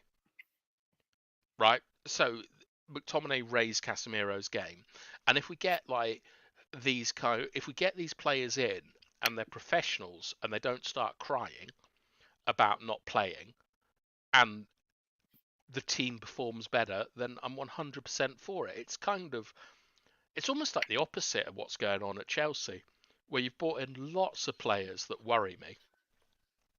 As a United Enzo fan, one of them? yes, I think he's obviously wildly overpriced. But Maguire was, Antony was, Neymar, Mbappe were all overpriced. But Neymar's a good player, so is Mbappe. Yeah, but they're not worth the money. They're not worth the money that was paid.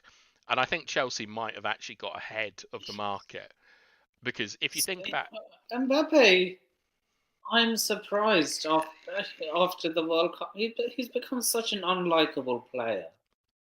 I mean, obviously I like players like Rice and McTominay because they play in my position. But when I look at someone like Mbappe, the reason I don't like Neymar is that Neymar could have been one of the greatest South American players of all time. But there's no South American player that relies on the referee as much as Neymar. Like Pele, Maradona, Garrincha, none of them needed the ref to help them out. Because they have more talent in their left toenail than Neymar will ever have.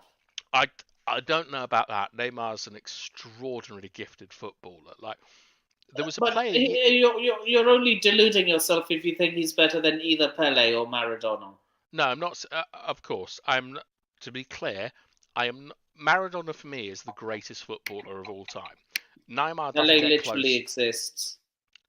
Yep, Pele was very good, but do you know Brazilians don't even think that like Pele was the best Brazilian of all time? Who?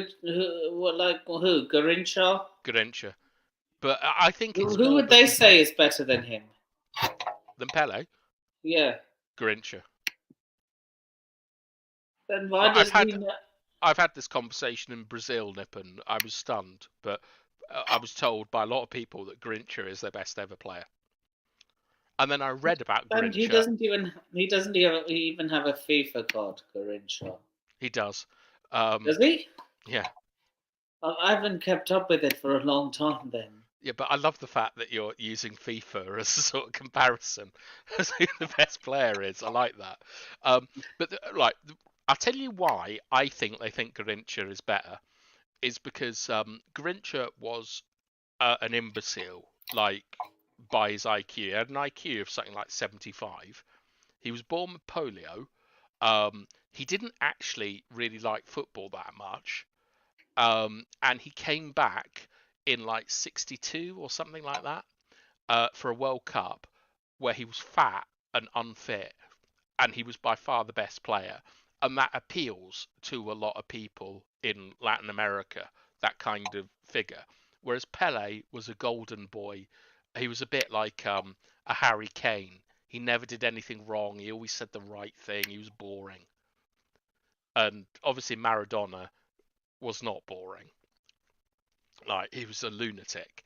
And that will always, that kind of spirit, that maverick spirit, appeals to people more. Yeah. So, but for me, Neymar has the talent of any top footballer there's ever been. Like, his ball control, all that kind of stuff. Like, he's not that far removed from any top footballer. But the difference is that he relies on the referee, and he has no ambition. Like, I can't fault a man for like taking 200 million or whatever to look after his family and all that sort of stuff. But he shouldn't be playing at PSG. Mbappe, by far the best young forward in the world, by far. Like, Haaland gets goals, but he's nowhere near as complete as Mbappe is. Like, but Mbappe, he costs too much because he hasn't delivered in the Champions League. And the thing that I think that Chelsea have done smart is that Enzo Fernandez, you paid 3 times the price of what he's worth, right? Or maybe double the price. You know, well, I mean, how much was it? 104 million?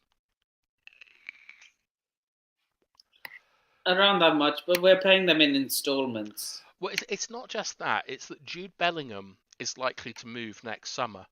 And when Jude Bellingham moves for 100, 120, he's going to drive the price up of every single midfielder, of like international midfielder. And I think it might turn out to be smart business that Chelsea have got ahead of the Bellingham signing.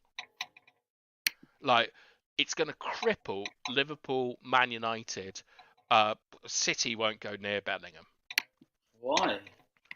They're missing out on the gem if he does. If they turn their noses at him. For 2 reasons. One is that they can't be spending that money with the pressure on them, like the FA investigation and stuff.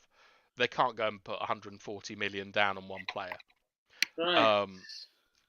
And the other thing is that he's far too wasteful with the ball to play for Manchester City. Like, you can't pay 140 million for a player that isn't complete. Fair enough. Anyway, okay. I'm going to I'm going to end soon. All right. So we're going to do the Premier League and the UCL fixtures Wicked. like we always do to close. And because I have to go to the game tomorrow, so I have to be up and everything. Confident? No. Let's do the Premier League first, though. So, 11th of March, Bournemouth versus Liverpool. What are we saying? 3-1 Liverpool.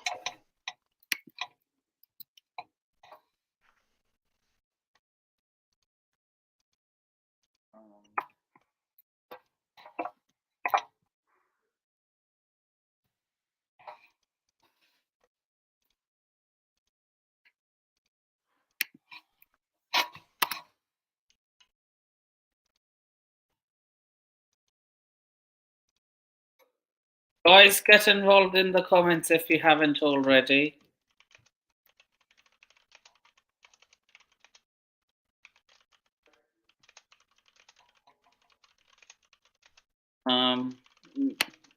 Mr. B is going for 3-0 Liverpool. I'm going 4-0 Liverpool. I think they're going to bounce back from this drubbing they gave you guys.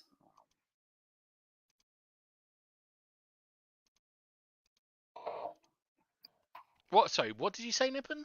Drubbing. Well, I mean, it was more than the drubbing, but what score did you give? 4-0 Liverpool. 4-0. Okay. What do you mean by more than a drubbing? Well, it's a historic loss. Like we've You've like- never conceded 7 in one game, have you? exactly. So I think it's more than a drubbing.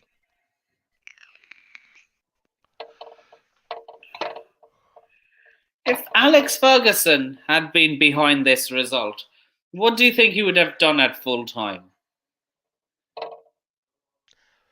Heroin? No, as in, like, That's what a would he joke. have said at full time to those players? I think he would have apologised to them. So he wouldn't go berserk. Well, the thing is, right, Nippon, is do you remember when Balotelli had that T-shirt that says "Why always me"? Yeah. Like we lost 6-1 in that game, and that isn't the story of the game. I think it was 1-1 till like 65th minute, 70th minute. But that game lost us the league title on goal difference to that Aguero nonsense. Nice to see you spelt my name wrong. Oh, sorry. Wait, is it without? Don't worry about it. It's my middle name. Doesn't matter. Like Luca calls me Vajwan for some reason. I've never really understood it. No idea. It's Luca, isn't it? Who still thinks Arsenal might finish top 4, but he's not confident. What? Yeah, well, you know what Luca's like. He's like the opposite of you. Like you see a glass that's half full, and you'll say, "Oh my god," like Marcus Rashford's trash, and Luca sees it like sees a bath that's full, and says, I might be able to get a drink out of that." Yeah, fair. Leeds United versus Brighton and Hove Albion. Do you know what? I'm going the same score. I'm going 4-1. 4-0. 3-1. 3-1 to who? Leeds or Brighton? Brighton. It's at Ellen Road.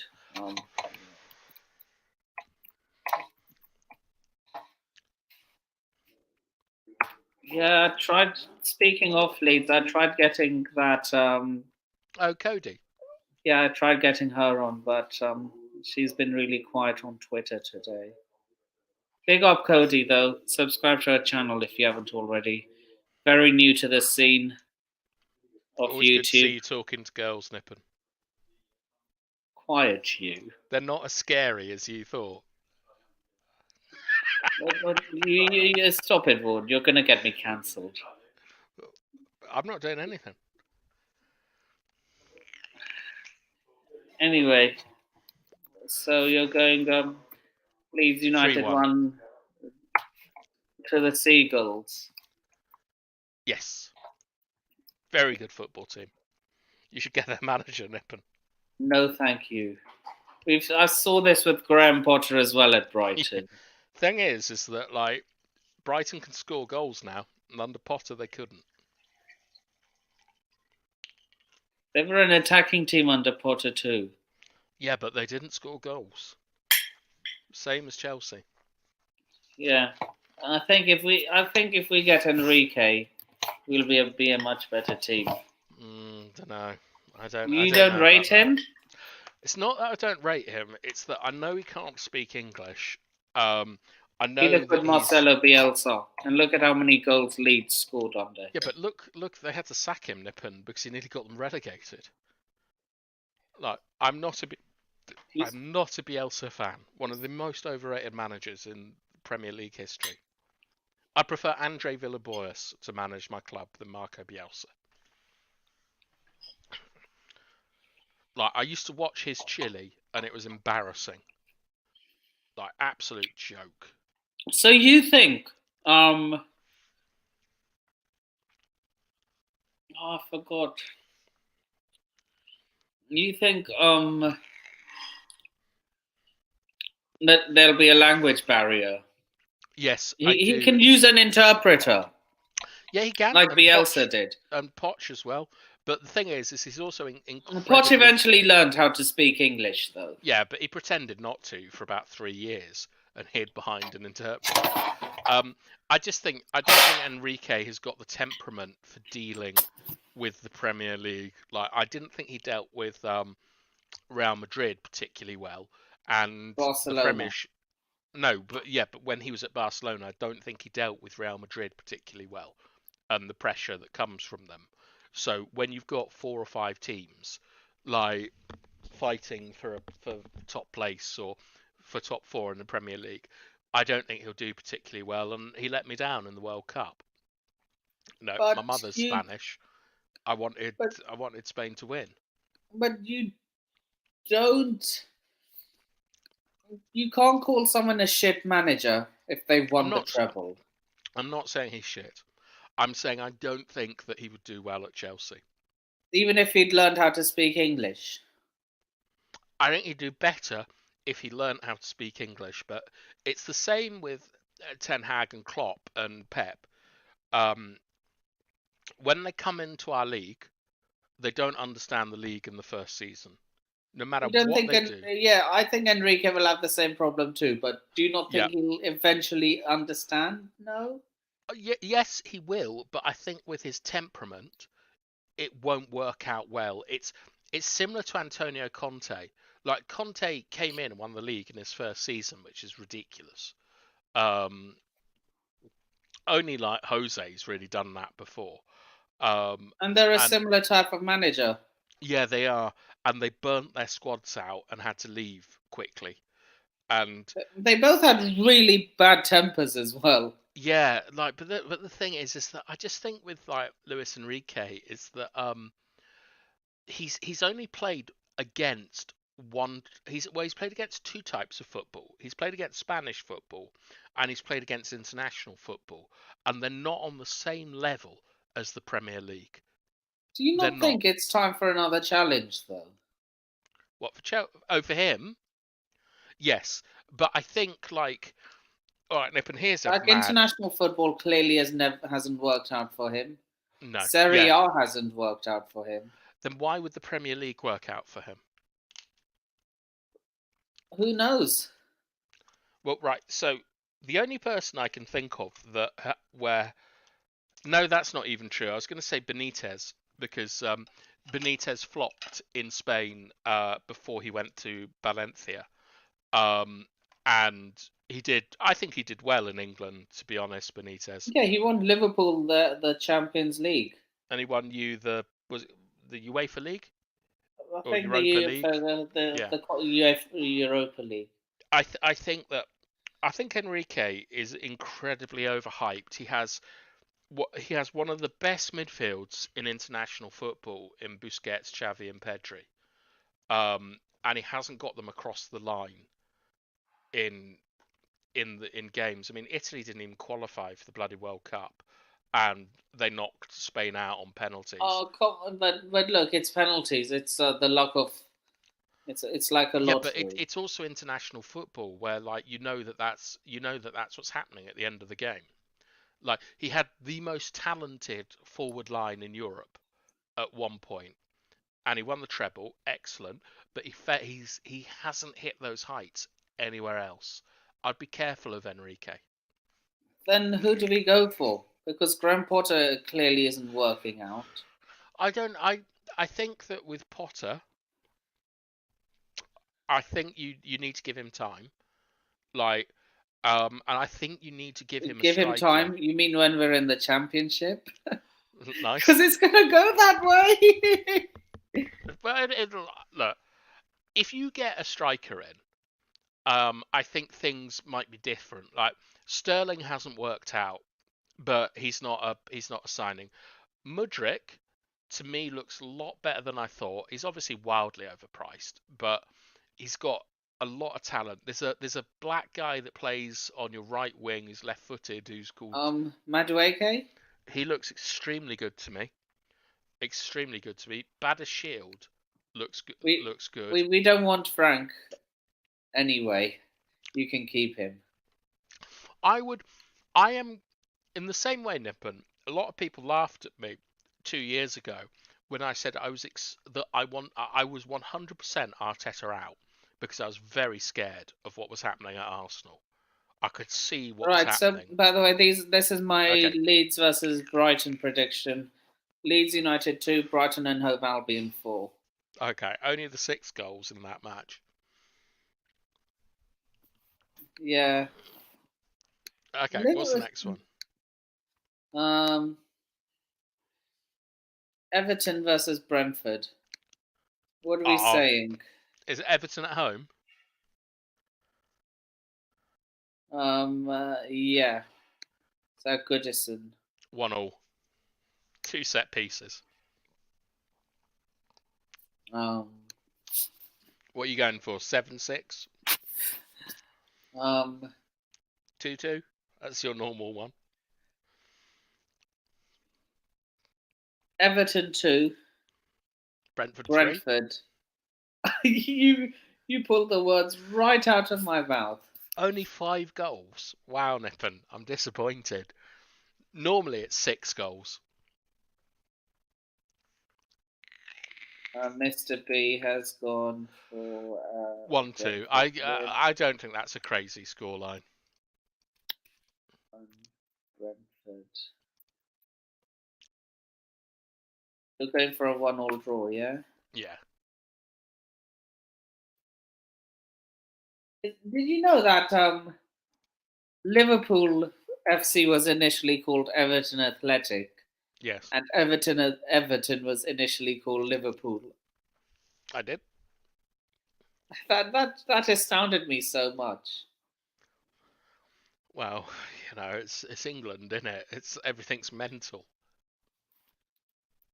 Yeah, same thing. Like there's a road junction called the Holland Park Roundabout, and it's actually not in Holland Park. Yeah. I know. It's mad, isn't it? It's actually in a suburb called. I don't know if you've been to London. I've lived in London, Nippon. I used to live Have you heard of an area called Shepherd's Bush? That's where I used to live. You know, so you must know about the roundabout I'm talking about. I know exactly the one. It's on the crossroads between Oxbridge Road. Yeah. And the West Cross route between. You know the exact roundabout I'm talking about. Yeah, I do. Yeah. Yep. And East Acton Station isn't actually in Acton at all. No. Yeah. That makes me laugh so much. Moved to Earls Court as well after I was in Shepherd's Bush, or Shea Boo, as people used to call it. Right, I am going. I went to a college quite near there, actually. Where did you go? I went to Hammersmith College. Oh, Hammersmith. Hammersmith. Yeah. That's where I did my culinary education. Nice. Lovely part of the world. In the summer. I'm going for...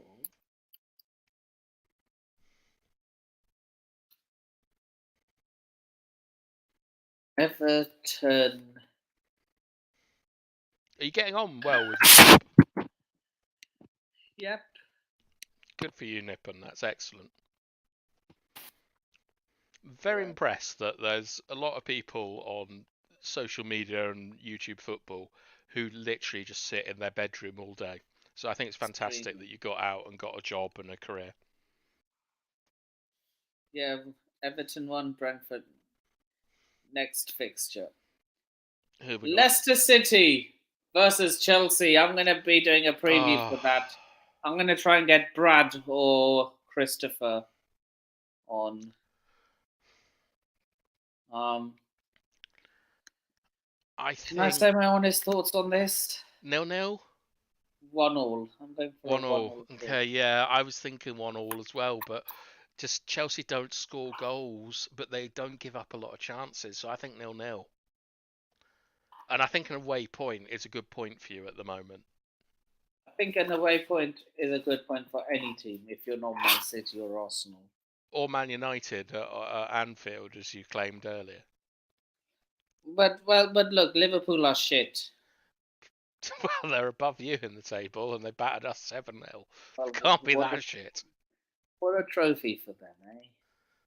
Well, it's not about a trophy. It's just that statistically they are better than you at this moment. And you say Yeah. they're shit, but they're But better they're than Chelsea. statistically better. But what will it mean if they end up with the same trophies as us this season? It would mean that they're statistically a better football team and closer to winning trophies.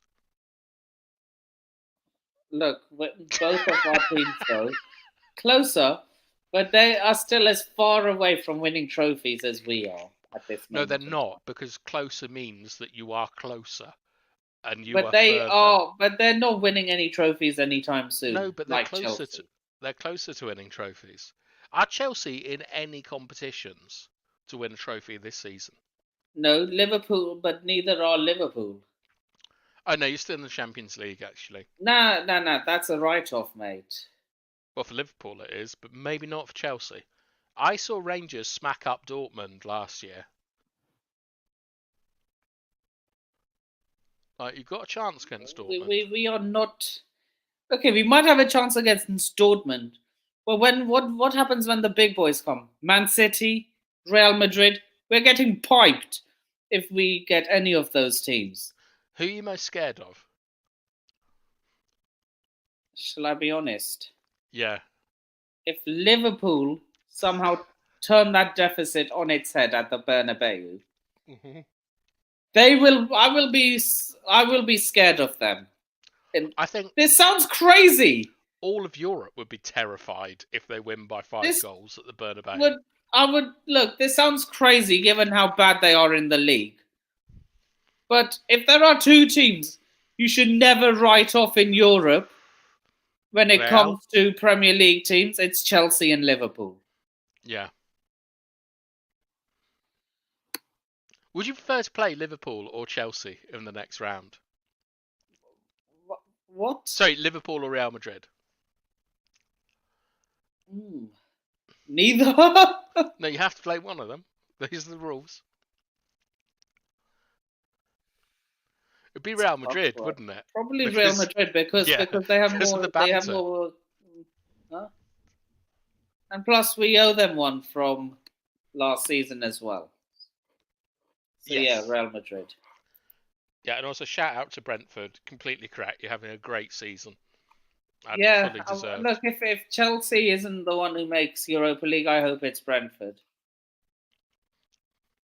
I just hope that Newcastle don't make any form of Europe.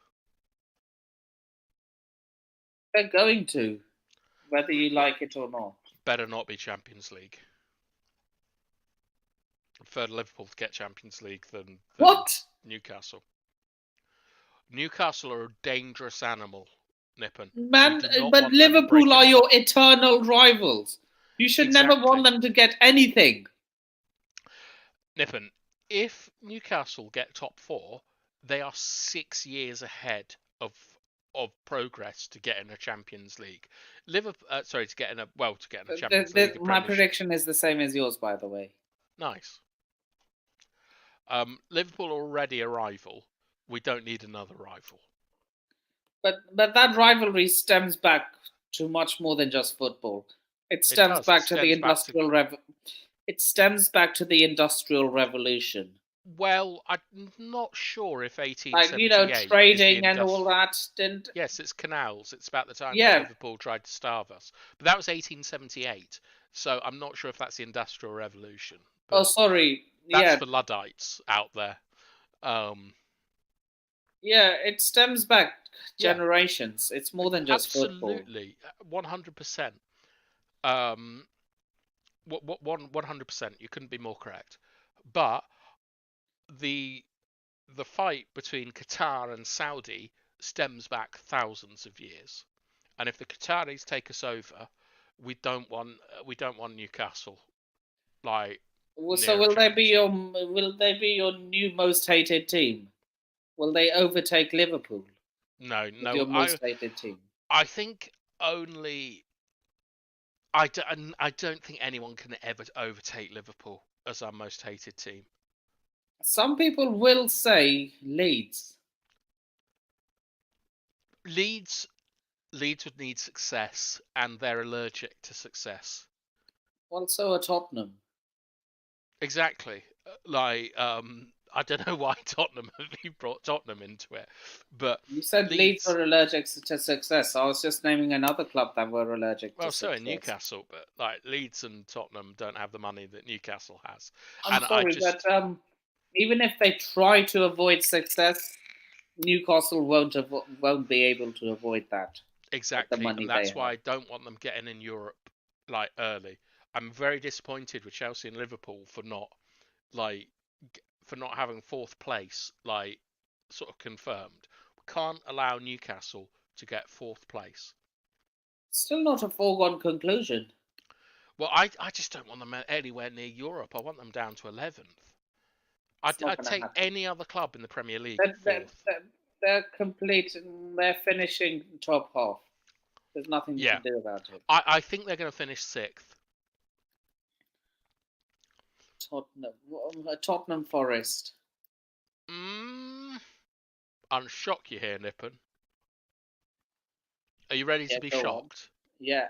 Have you got your shock socks on, your shock pants? Yeah. I'm ready for a glasses off moment. If I'm going for a Desmond. I'm not shocked because it's the history of Tottenham. Are you going for a 3-3? No, I'm not shocked because it's the history of Tottenham. Was that Chiellini? Yeah. Right, bastard. Imagine saying that on national TV. Were you surprised you won? No. Look at their history. Oh man, what a liberty he took. What a prat. Yeah, he just won a football match at Wembley, I think. And then he went and won one a couple of years later. Yeah, and that's what it's not the fact that he won it that makes me hate him. Is it the Saka pull? He should have been sent off for that. Well, it was cheating and stuff, but that's not a sending off offence. But still, he should have been. It's against the spirit of the game. Did he get carded? Yes, he got a yellow card. No, wait. How is that not a sending off? He was the last man standing. That's denial of a goal-scoring opportunity. It wasn't denial of goal-scoring opportunity because it happened in the wide area at the halfway line. If it was... So what would... But it isn't denial of a goal-scoring opportunity if you're the last man between the attacker and the goalkeeper? Not always, because you can be the last man in the corner flag, or you can be the last man, on the 6-yard box in your own half. It's like, if you say it's a denial of a goal-scoring opportunity and you send someone off, you can argue, theoretically, that that's anywhere on the pitch.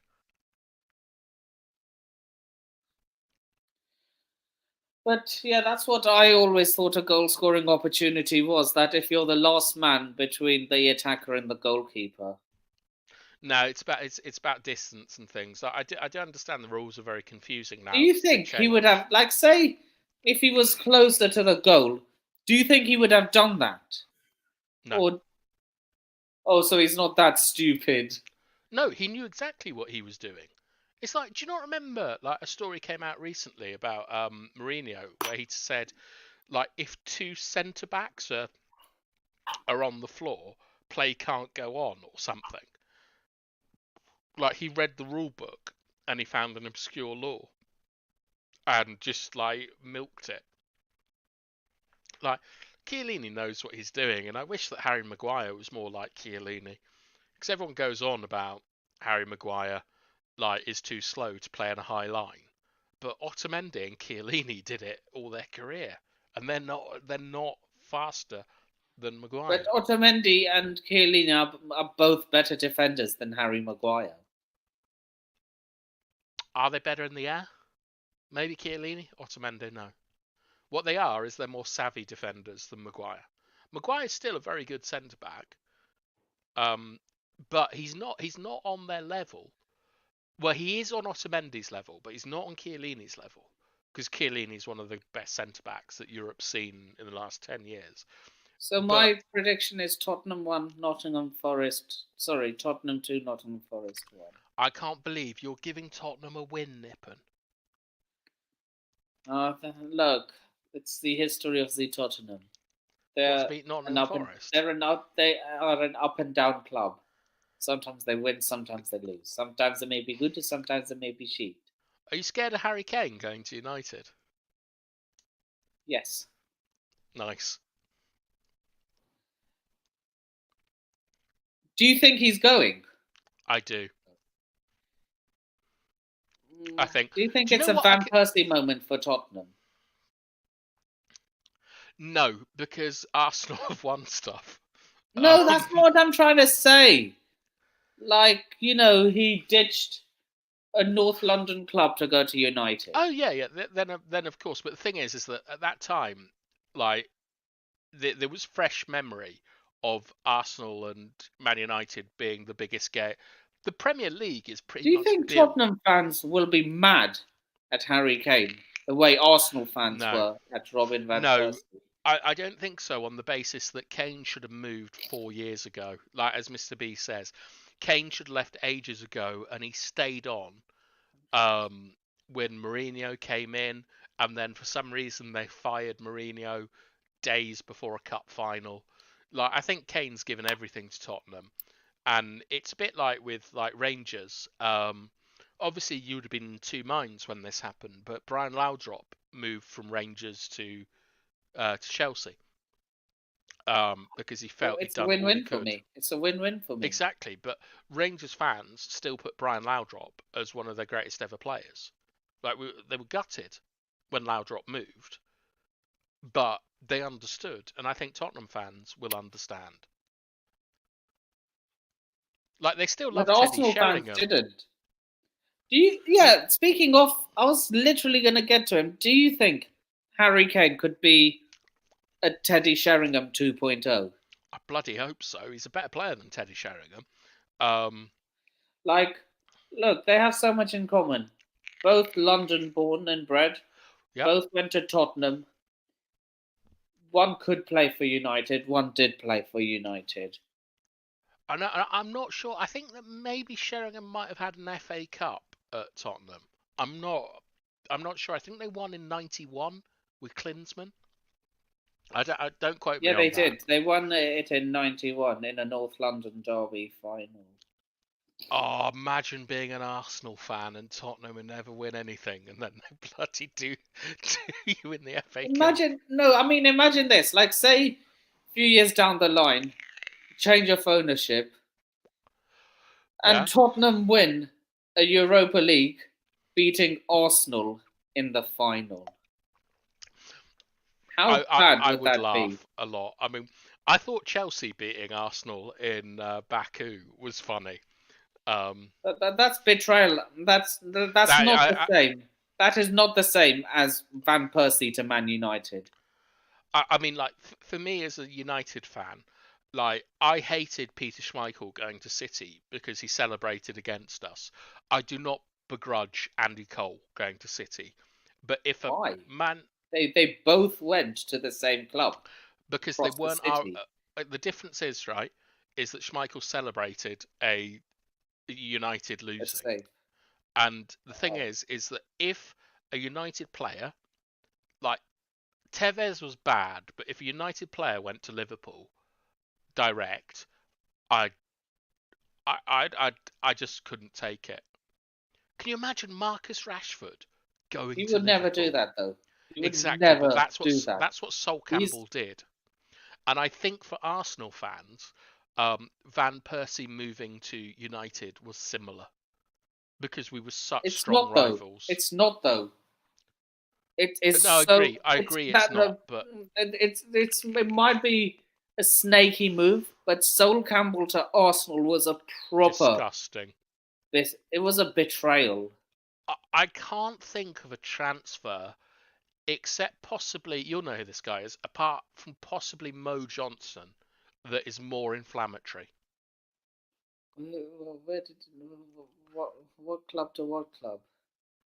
Mo Johnson agreed to sign for Celtic and then signed for Rangers under Souness, and it caused riots in Glasgow. But was he ever actually a Celtic player? Yeah, he was, but I mean, like, you know, Why do they Kenny care Miller- then? Oh wait, Why? was he? Because- He was a Celtic player. Well, the other thing is that like Souness's wife was Catholic, and I'm sure you know the history of Rangers. Like Ferguson was forced Celtic out. fans do not like. Rangers fans do not like Catholics and Or vice versa. Catholicism. But I mean, Alex Ferguson was forced out of Rangers because Kathy Ferguson was Catholic, like, and it was, and also he fucked up in a final in like '69 or something. He was but a good player, Fergie, wasn't he? Not for Rangers. Did he ever play outside of Scotland? He might have played in England, but I don't know. Right. He Crystal also threw his Palace versus entire. Man City. I'm going to go for an absolute thrashing, but a conservative score of 2-0. Okay, that's not really a thrashing. No, but that's a Man City thrashing. What happened yesterday was, well, 2 days ago now, because we're in Tuesday. Yeah, that was a thrashing, Nippon. That was That's a a thrashing. That's a historic. That's proper. like saying Jesus Christ crucified was a thrashing. Like, it was more than a thrashing.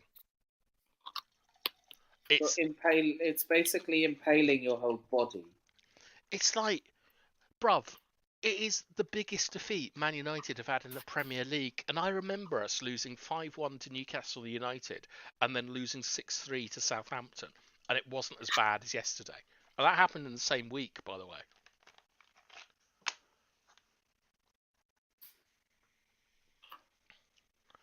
Yeah, I've seen Mr. B saying Tevez United to City.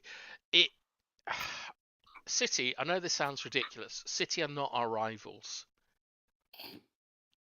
Like, I can see that. I can see why you're saying that. like they might become our rivals, but they never really have been. There's never, apart I've seen from a lot of Man United fans say that they'd rather Liverpool win the Champions League than Man City. I mean, like, I don't want to sort of call people out, Nippon, but a lot of the people you interact with are extremely young. And they don't understand, for example, that we want Arsenal to win the league. The only thing we really want from City is to win a treble. One of the ones who said it is in their 30s. Is he? Okay. She. All right. I don't know what to say to that, because I don't want to tell people that they're a good fan or a bad fan or anything like that, because unfortunately, and we all agree it should be, but it's not up to me to decide like what fans think. But Liverpool are our number one enemy. They are the North Korea of football to us. Like, yeah, for me, Arsenal are the North Korea of football. Mm-hmm. Exactly. I mean, like, and so Arsenal and Celtic. I don't want Liverpool to have any success of any type, with one caveat, is that I don't want Newcastle becoming a problem in the Premier League, and Liverpool are always going to be a problem in the Premier League for United. Like games at Anfield, it doesn't matter how shit they are always going to be an absolute nightmare. So Right. I- My Crystal Palace versus Man City prediction. Crystal Palace 2, Man City 4. only the 6.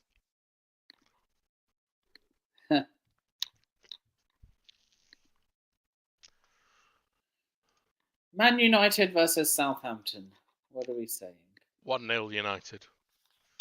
You bounce back. Bounce back with a cracking 1-0 win with a Bruno penalty. That doesn't sound convincing at all. No, I'm not convinced by Man United.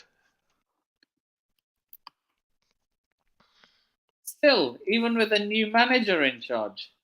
Yeah, but like, look, we're changing a squad to a different style of football, and we've got lucky and things. But I think everyone would agree that, apart from me, no one here would have put Man United in the top 4 at the beginning of the season. You still think United are finishing top 4? Yes, I do. Even after that dross of a Yep. of an embarrassment, of a travesty. I think it might save our season, Nippon, as What? an absolute And those moron. sort of results Focus. end seasons. No, get the focus back. You think Casemiro and Varane, serial winners, are going to be sleeping well after the performances that they put in? Do you think they're not going to get to the training ground Do they and think? shout at Garnacho and shout at fucking like Luke Shaw and stuff like that? This is not Garnacho could acceptable. easily clap back and say, mate, like say, like Varane starts shouting at Garnacho, he could easily clap back and say, mate, you messed up for that, for Liverpool's opening goal. Right, Nippon, in your job, if you had the equivalent of Rafa Varane as your sous chef, and you went to him, We do. okay, sure, all right. If you went to him and said, like, look, last night was a bloody awful restaurant performance, you need to fucking buck your game up, what would he do to you? Probably Or put me she. on a suspension. Exactly.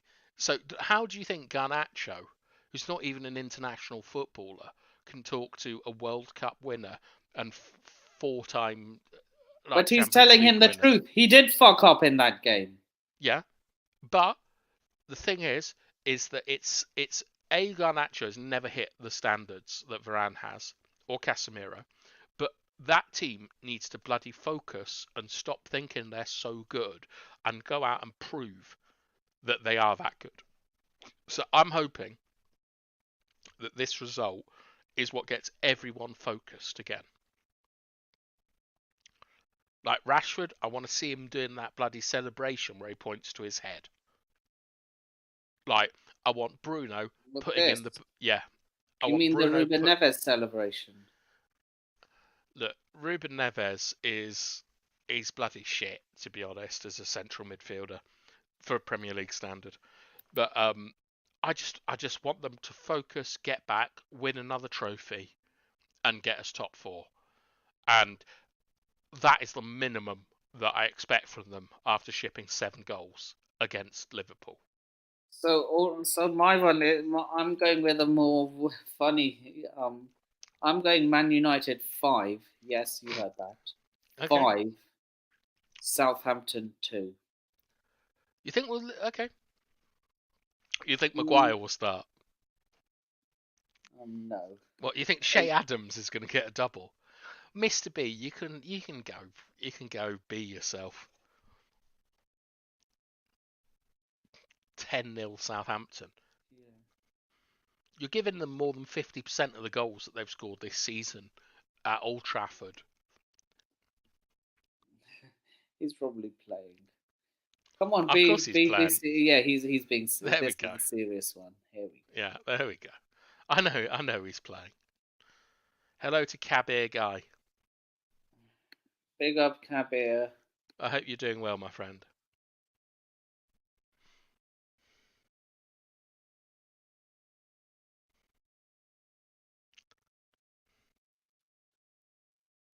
I don't What's the really next like game you got? talk. One more.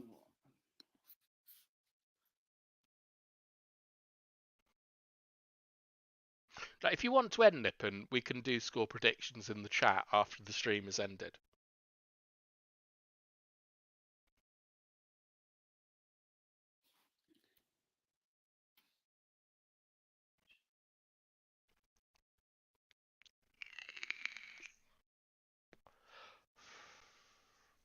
What you smoking? Yeah, Sorry? I don't want to talk much about work. So Okay, fair enough. if you want to save that, because I'm actually kind of scared now. Don't be scared, Nippon. Yeah. So Man United 1, Southampton 0. Man United 5, Southampton 2. Another 7 goals. You see what I did there? I did, yeah. Basic arithmetic. Hammers versus the Clareton Blue Derby. What's that? Villa West Ham? Yeah, it's at Villa Park. At Villa Park, I think I'll go 1-0 Villa. Then 2-1 Villa. 2-1. What's Mr. B going? Kabir, get your predictions in.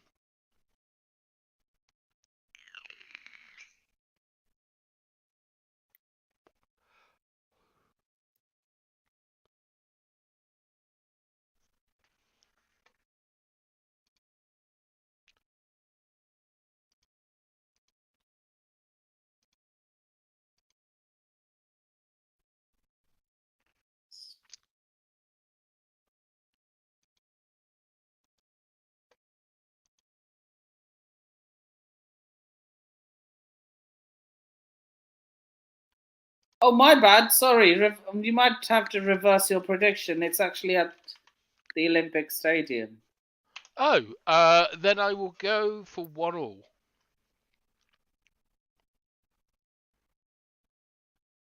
So, Irons 1, Villains 1.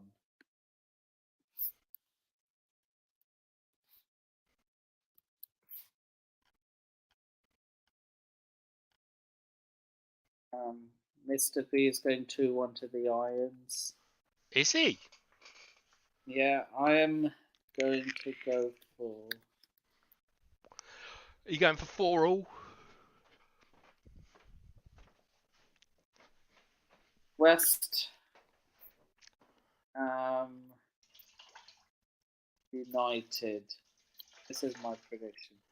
West Ham United 4. Aston Villa 3. 7 again. Proper Barclays scoreline.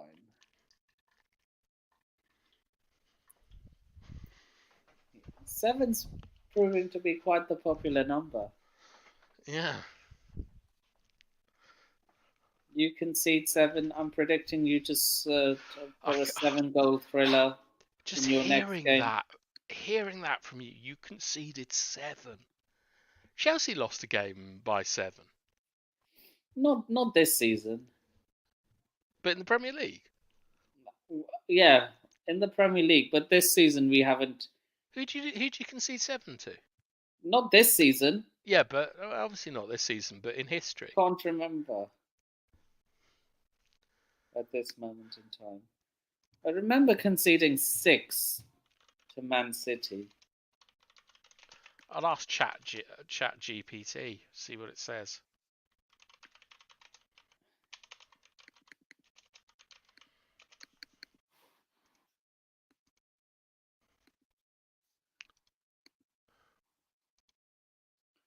Newcastle versus Wolves. Well, be unbiased. Take your bias out of this. 2 draw specialists.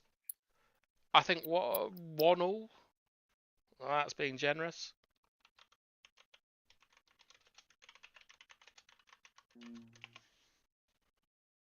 Newcastle. 6-0, Nippon is your biggest defeat. Yeah, that's what I thought. Well, you did say that you'd ship 7. I can't. No, believe as it. in like we must have done. Premier League at 6-0, and it was a couple of years ago.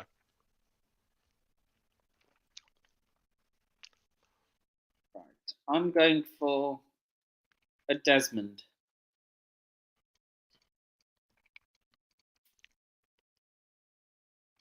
4 goals in the first 25 minutes, Nippon, against City.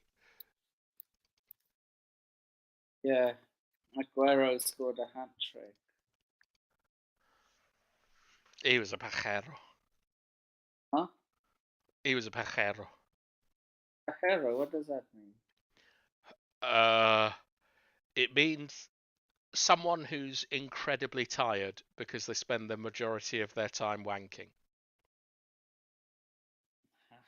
How? It's just an insult in Argentina. And Fulham versus Arsenal. To spice it up, I'm going with a Okay. Desmond. You think Fulham will somehow walk away with a point? I bloody hope so. Yeah, me too. I hope. No, hope. Forget a point. I hope they win. I It's hope the they hope win. that kills you, Nippon. Come it's on, the you hope that cottages. kills. Come on, you cottages. Yeah, like, come on, you cottagers, you people that live in flats, apartments, caravans, houseboats. I don't care. Just take some points off Arsenal. But I think Mr. B might have a score that is more rooted in reality. Realistic. Yeah.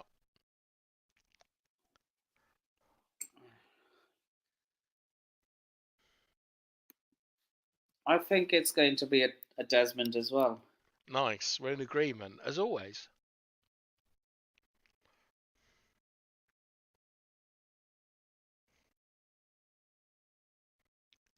If we add up mine, yours, and Mr. B's Arsenal score, it comes to 7. Oh my! No way! Yeah. 3, 2, and 2. Wow.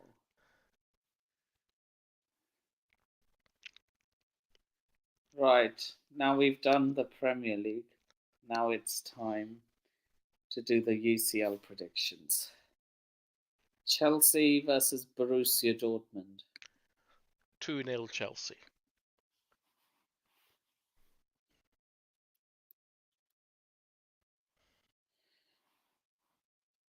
What do you think would happen? What do you think Varane would say to Garnacho if he clapped back in the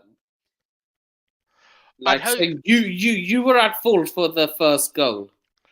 I hope he wouldn't say anything and that he'd smack him. But what would you do if you were a senior player and an academy player came at you like I'd that, smack saying him. That it would be physical. why? Because it's about disrespect. It's about knowing your place in the hierarchy. It's like, you ever worked on a building site? No. No, you shock me, Nippon. You've got the hands for it. Like, when you do, like, I used to work in a concrete factory, and the first day, you know you're going to get a stupid nickname. You know people are going to take the piss out of you, and you have to deal with it. It's like when you're, like, I don't know, when you're 14, you go to your grandparents' house or something. You're not going to get the best seat. Because there's a hierarchy. Like, Rafa Varane has earned respect in football. He's won World Cups, he's won Champions Leagues. He's only lost 1 final out of 18. He's played 18 finals and he's won 17. Garnacho can't say shit to him, right? Because Garnacho knows nothing about the game. He's a teenager. He's learning how to play. If someone speaks to you that way, you don't even give them the respect of talking back to them. You smack them about. Because that's the only way they're going to learn is through physical violence. I'd probably just say, you know what? I'm telling Ten Hag. Nippon, right? You can't grass a teammate up, right? Better than retorting to physical violence It's not. or two-footing them in training. No, it's not. It's not. 100%. It's not, and I'll tell you why. Because like when I was about 27, I captained my university team, right? And I had to deal with like 19-year-olds that had been trialists at bloody Chelsea, and like I actually had to deal with a guy who actually I'm not going to say that because I'll dox myself, but I had to deal with a guy who'd played in the Premier League, believe it or not, and he never gave me any problems. He could have given me problems, but he was a class act, and he just like I wrote him a letter when I left the university about how pleased I was with him. But if someone comes and speaks to you like that, they're testing your boundaries, and they're not, and they're also testing more importantly, they're testing the boundaries of the But squad. what's wrong with just telling the truth? Like saying, listen, you were Because at fault for the first goal. The players regulate the squad, right? So there's nothing wrong with someone coming in and saying you're at fault for the first goal, and then them being told why they weren't at fault or what they could have done better. But it's a team, so it's a collective, so it's about what everyone could do. What Garnacho should be saying is that when I came on, it was 3-0. When I came off, it was 7. Rafa, how can I help the defence out more? That's what he should be saying. But So if he's an attacker. He's an attacker. Defence isn't his strong subject. Nippon, you attack and you defend as a team. There are no attackers and there are no defenders in football anymore. And there really never have been. It's all about how you manage, protect, attack, and defend the space that is yours. Like, okay, Messi, Ronaldo, maybe they don't have defensive duties. They're pure attackers.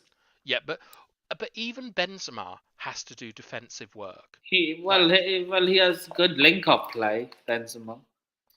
Yeah, but he defends in a block. Like you can't. Like Garnacho, I think Garnacho is a bit of a twat myself. I don't like his hair. I don't like what he said to Pedri on social media. I don't like his attitude. Come on. That's between two opposition teammates. You're gonna have that. Yeah, but you don't do it publicly. Like, do you see Wayne Bridge going at John Terry publicly? Never. No, but He was there was no. But you could see it in their body language. Exactly, but they didn't do it in public. You knew they had a problem though, regardless of whether it was loud mouthing or just do you ever see body Andy gestures. Cole? You ever see Andy Cole disrespecting Teddy Sheringham in public, even to this day? I'm surprised he hasn't. They hate each other. Exactly, but they keep it. They understand that they're not bigger than the club, and they don't do it in public for everyone to get in. Like there are loads of footballers who have rivalries with each other, but they never do it in public because they're not boxers. They're not UFC people. They represent their team. They represent me, and they represent our community.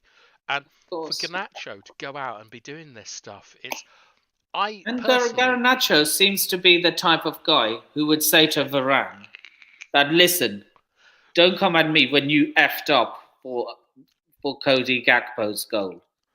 Look, he seems like that type of person to me. I could be wrong. The only teenager I can think of who would say something like that is probably Zlatan. And Garnacho is no Zlatan. Like, you know, in my list of 3 Premier League players that I thought would become the best in their position, Garnacho wasn't in that list. Like, how comes you don't? So you think Harvey Elliott, a Brexit baller, is better than your own academy player? Yes, I think he's far, far better. I think Garnacho is just to preface but he's a twat. But he's a twat. Harvey Elliott. Garnacho. Yeah, but I mean Harvey Elliott, not Garnacho. Jamie Vardy is a massive dickhead.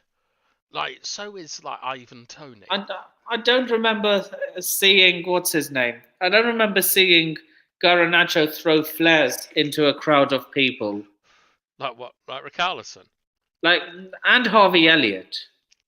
Yeah, but that doesn't mean that he's not a twat. But he's more disciplined than the other two. Not on the pitch, he isn't. But he didn't incite a riot. No. That's but, throwing a flare into a crowd is inciting violence. Yeah, but like look, we can all do this kind of one-upmanship. Like, I can talk to you about what Graham Souness did in Turkey and say that's worse than throwing a flare into a crowd. Like, there are things like it's like it's not a one-off thing; it's a spectrum, right?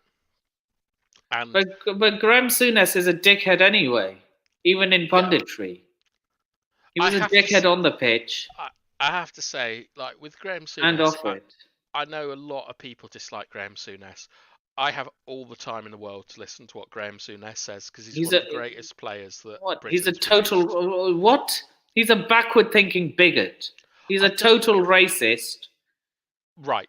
First of all, I don't know about the racism, but he's definitely not a bigot. I believe Graham Souness is one of the most like progressive people that football has produced. He goes progressive.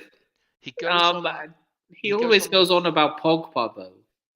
Yeah, but that's not like Graham Souness has talked about his great regret at racism at calling Steve Highway tarmac because tarmac is like a black road, and he says how regretful he is of it.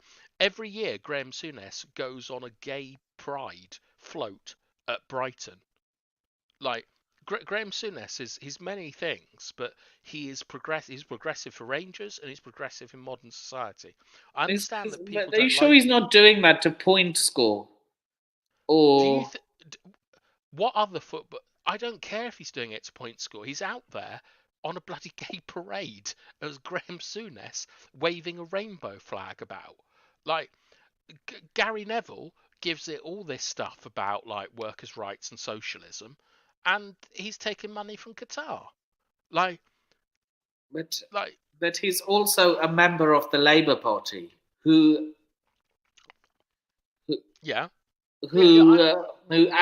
advocate for workers' rights. They do, and then he goes to Qatar, where workers are not murdered, but workers die to build stadiums. Does that not seem like hypocritical to you? And Graham Souness is out on bloody gay parades, like as a footballer, like a footballing legend who's meant to be. But he also covered the World Cup in Qatar, so that also makes him a hypocrite. Maybe, but what I'm saying is, I can't believe I'm saying this, but Graham Souness has done more for gay people than any footballer that I can think of. Like, and I understand people don't like Graham Souness, but what I'll say about Graham Souness is that he's one of the best footballers Britain has ever produced. There aren't many people who. Okay, so you're saying Bobby Charlton doesn't exist. So you're saying even Bobby Moore doesn't exist. Well, not literally, but yes. They were world-class footballers in their time. Yes, no, I don't disagree with that at all. But what you have to remember is that Graham Souness was the launch pad for stopping Johan Cruyff's Ajax and for Beckenbauer's Bayern Munich. Graham Souness is alongside Robson and Keane, the greatest defensive midfielder that that Britain has ever produced. Britain, because Souness is Scottish. Obviously, he's the foundation for modern Liverpool. Like a lot, maybe not as much as Shankly and Paisley, but certainly in that conversation. You mean like a modern defensive Liverpool midfielder? So like your Xabi Alonso's and your Fabinho's of the world. But he's far better than both of those players.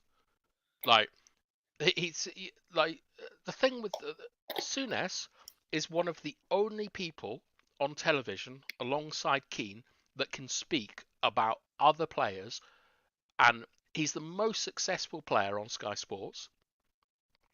Like, I understand.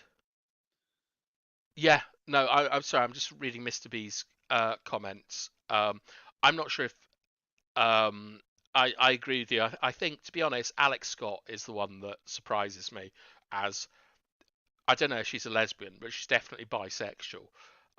Absolutely crazy to go out to. The majority of Guitar. female footballers are bisexual. Yeah, no, I agree, and I think that I just, to give her some credit, she probably thought it was good for representation and all that sort of stuff, and that is important. Like, I assume, Nippon, that you're East Asian, like, heritage, and I can't. Subcontinent. Sure, I can name 2 British East Asian footballers in the last 30 years. Harpal Singh, who was at Leeds in like the late 90s, and your man at Leicester. I can't remember his name. Representation is extremely important to offer like role models to people going forwards. And we have Hamza Chowdhury. That's the guy I'm talking about, Hamza Chowdhury. Hamza Chowdhury and Harpal Singh are the only like British Asian footballers that I can name. Yeah, speaking. Yeah. That's disgraceful. That's a failure of modern Britain. Chelsea versus Borussia Dortmund. 2-0 Chelsea. What? Have you seen our recent form? Yeah, but I also remember Borussia Dortmund getting turned over by Rangers. But Rangers were doing well domestically as well. Yeah, but in Scotland, like, look, I don't rate German football at all. Like, I think that even Haaland has dropped since coming to the Premier League. He scored a lot of goals, but I bet you if Harry Kane had signed for Man City, they would have scored more goals and they'd be higher in the table than having Haaland. So you're saying Harry Kane's better than Erling Braut Haaland? Yes. This isn't British bias, no? No. So you're saying This is German bias. So you're saying Dortmund would have upgraded by selling Haaland to Man City and giving Tottenham, here's 100 million, give us Harry Kane. 1,000,000%. But a lot of European, non-British football fans would say, who's that unfashionable Englishman who speaks like he's got a dishwasher in his mouth? Well, what I would say to that is that none of that really matters, and the two... and who always is a runner and doesn't have any flair. Non-British people don't like players who don't have any flair. But for one, I would not speak as if I know what non-British people want, and having lived in a lot of different countries in my life, like Brazil is not all about flair, for example. They produce the best. They're very defensive, Brazilians as players overall. You can name far more Brazilian defensive midfielders than you can number 10s. Certainly that have won the World Cup. But I would say that Garrincha, Ronaldinho, R9, Pele, yep. 4, Jorginho, 5.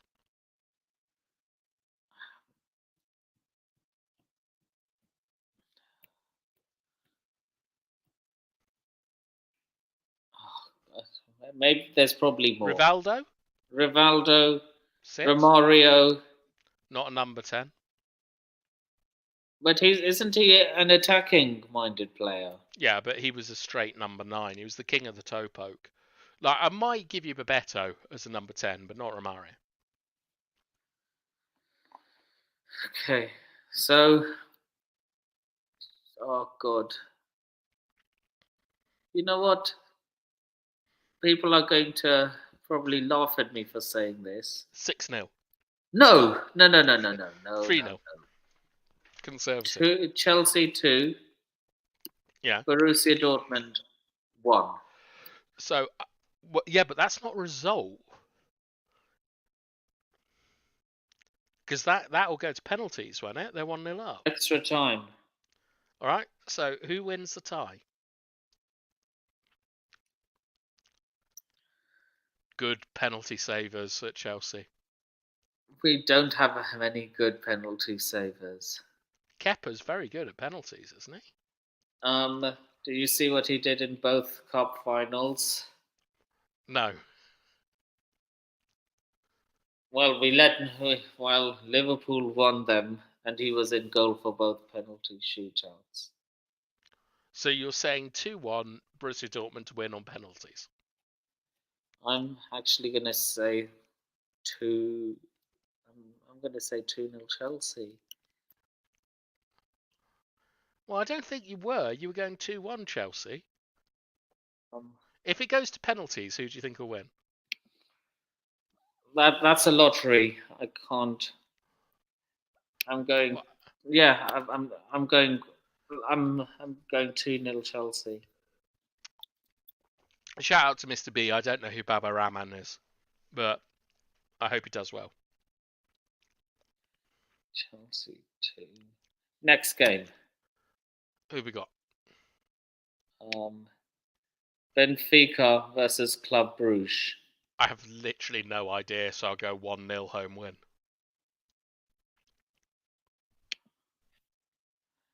Yeah.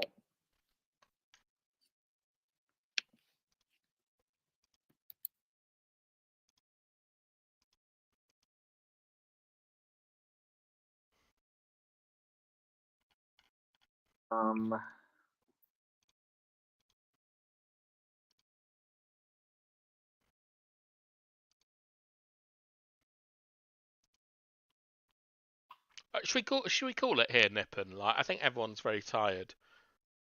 We've got 2 more predictions left. Okay, let's do them well fast then. I'm going.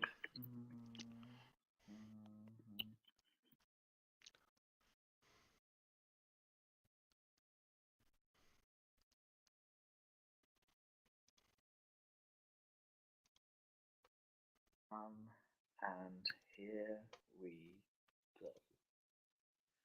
Bruges. And Bayern Munich versus PSG. I am going. Fuck it. 3-1 PSG. Why not? Mbappe hat trick. Best striker in the world. Or best forward in the world. In the Allianz I don't know Arena. what to. I do not know what to say. In the Allianz Arena. An Mbappe hat trick. I do Arms not know folded. what to say. I do not know what to say about that. I don't see how Bayern Munich go out on their own turf. In hilarious fashion. I don't know how that happens, but okay. What are you going for?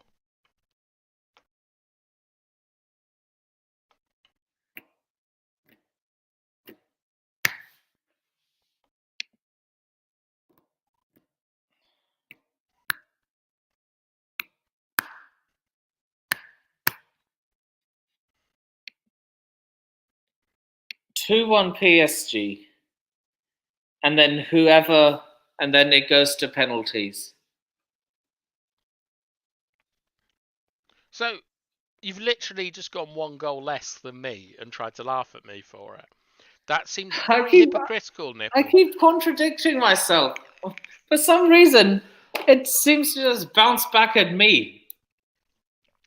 Well, that's because you're contradicting yourself. Okay, I'm just going to go with my balls here and say 1-1, Bayern go through. That doesn't sound like going with your balls. Nippon, come on, 6-0 PSG. That's going with your balls. I'm going to get clipped for this, aren't I? No. People are probably asleep anyway. Yeah. I'm saying 4-0 PSG. Carlos Why not? Soler, quadruple. Donnarumma with a free kick. Why do you not rate German football? Who's done well from German football as a footballer? Okay, Miroslav Klose, Lucas Podolski. Really? Podolski? No, sorry, Miroslav. I'll give you Kevin De Bruyne. Kevin De Give me the Bruyne. last 5 years. Give me the last Oh, I 5 thought you were years. talking about. I thought you were talking about in general. No, give me the last 5 years. De Bruyne, yes. Sancho? KDB. Sancho, yeah. Really? Havertz? Werner? Shit. Do managers?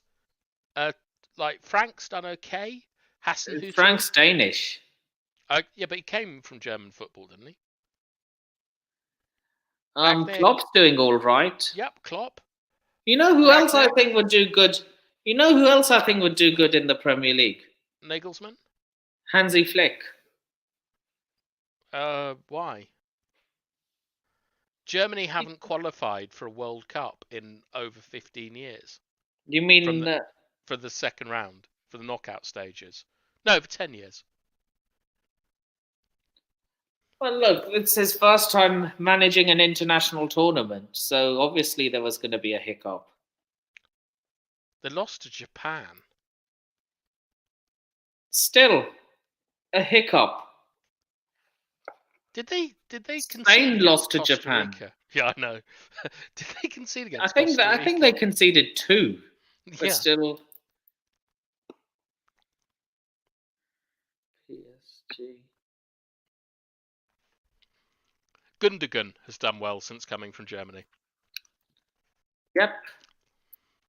Akanji, not First- so sure. Hair fleck from Aloe. So you basically said a French word and then Hansi Flick. Do you know what aloe is, Nippon? I thought that's how the French say hello. No, it's a sitcom from the early 80s about French resistance fighters and That's what I Germans. meant. That doesn't sound like what you meant when you said, does it mean hello? Because that would be salut.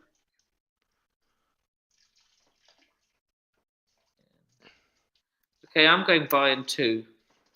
PSG 4. Nippon, you said, okay, 4-2. All right.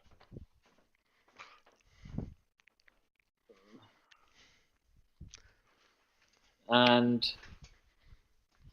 the final one is Tottenham versus Milan. This is what I'm going to be crazy about this one. I'm going for something crazy here. I'm going to something crazy as well. I'm going for 1-1 Tottenham out. But Milan are That's crap. not crazy. That's not crazy. Okay. That's what everyone thinks will happen. Are you going for 3-1? Keep guessing. 6-0? 7-0?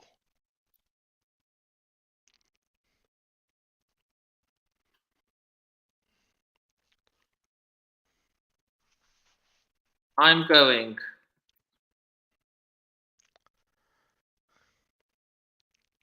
Just out of curiosity, Mr. B, why do you hate Tottenham so much? I mean, Hate they don't potatoes. hate. Bees love flowers. They don't love legumes. I'm going Tottenham 3, What? AC Milan 4? 1. Are you now? Harry Kane hat-trick. Kane brace, Kulusevski to score, and Rafael Leao to score, to be Milan's goal scorer. Imagine if Emerson Royale hit a hat-trick against AC Milan. Defenders don't do hat tricks. I'm trying to think of the last defender to get a hat-trick. I know Lilian Thuram scored 2. Beyonce. Who's Beyonce? Spurs have Beyonce. Are you Are you talking about Pigeon No, Boy, yeah. Richarlison? Is that who he means? Do you mean Richarlison? It's not Son, Kane, Kulusevski. Who's Beyonce? Now, Kulusevski looks like a proper Viking. Yeah. He looks like the kind of guy that's going to invade Lindisfarne Abbey. Like not do a- Lindisfarne. Yeah. It's where the Vikings first landed in the UK. Not like he's going to do a concert at the Super Bowl. It's like comparing, I don't know, Martin Skriniar to Britney Spears. Milan Skriniar. Milan, sorry. I know him very well and he likes to be called Martin. Oh, you met him? No, it's a joke. Okay. But I am on tenterhooks as to who Beyonce is. Yeah. Oh, for Oh, they sang at the stadium. Well, Yeah. that's a best that's duo a, since Son and they're a Kane. jo- Beyonce and Lady Tottenham are Gaga. a joke at the moment, but I still think they're gonna knock above you Milan in the out of table, the Champions Nippon. League. Still, they're a joke. Well, but that makes you a punchline. We'll be back before they are. Trust me. Knock knock. Who's there? Chelsea. Chelsea who? Chelsea, who are below Tottenham, so you shouldn't be making fun of them. Yeah, fair enough. Anyway, so we have now reached the end of the podcast. Social media is in the description below. People, Vaughan, where can people find you? They can't. Fair enough. You can follow me in all those social medias below. And Do you with that post being, on them? yes, I do. British lifestyle blogger. I think I'm subscribed and I've never seen a post. I'm going to be editing a vlog soon, so stay tuned for that. And I shall see you all in the next stream, which will be the Leicester versus Chelsea preview, in which I will have. Oh God! In which I will Brad? have either Chris or Brad from Leicester Till I Die TV. And with that being said, I shall see you all in that video. Laters.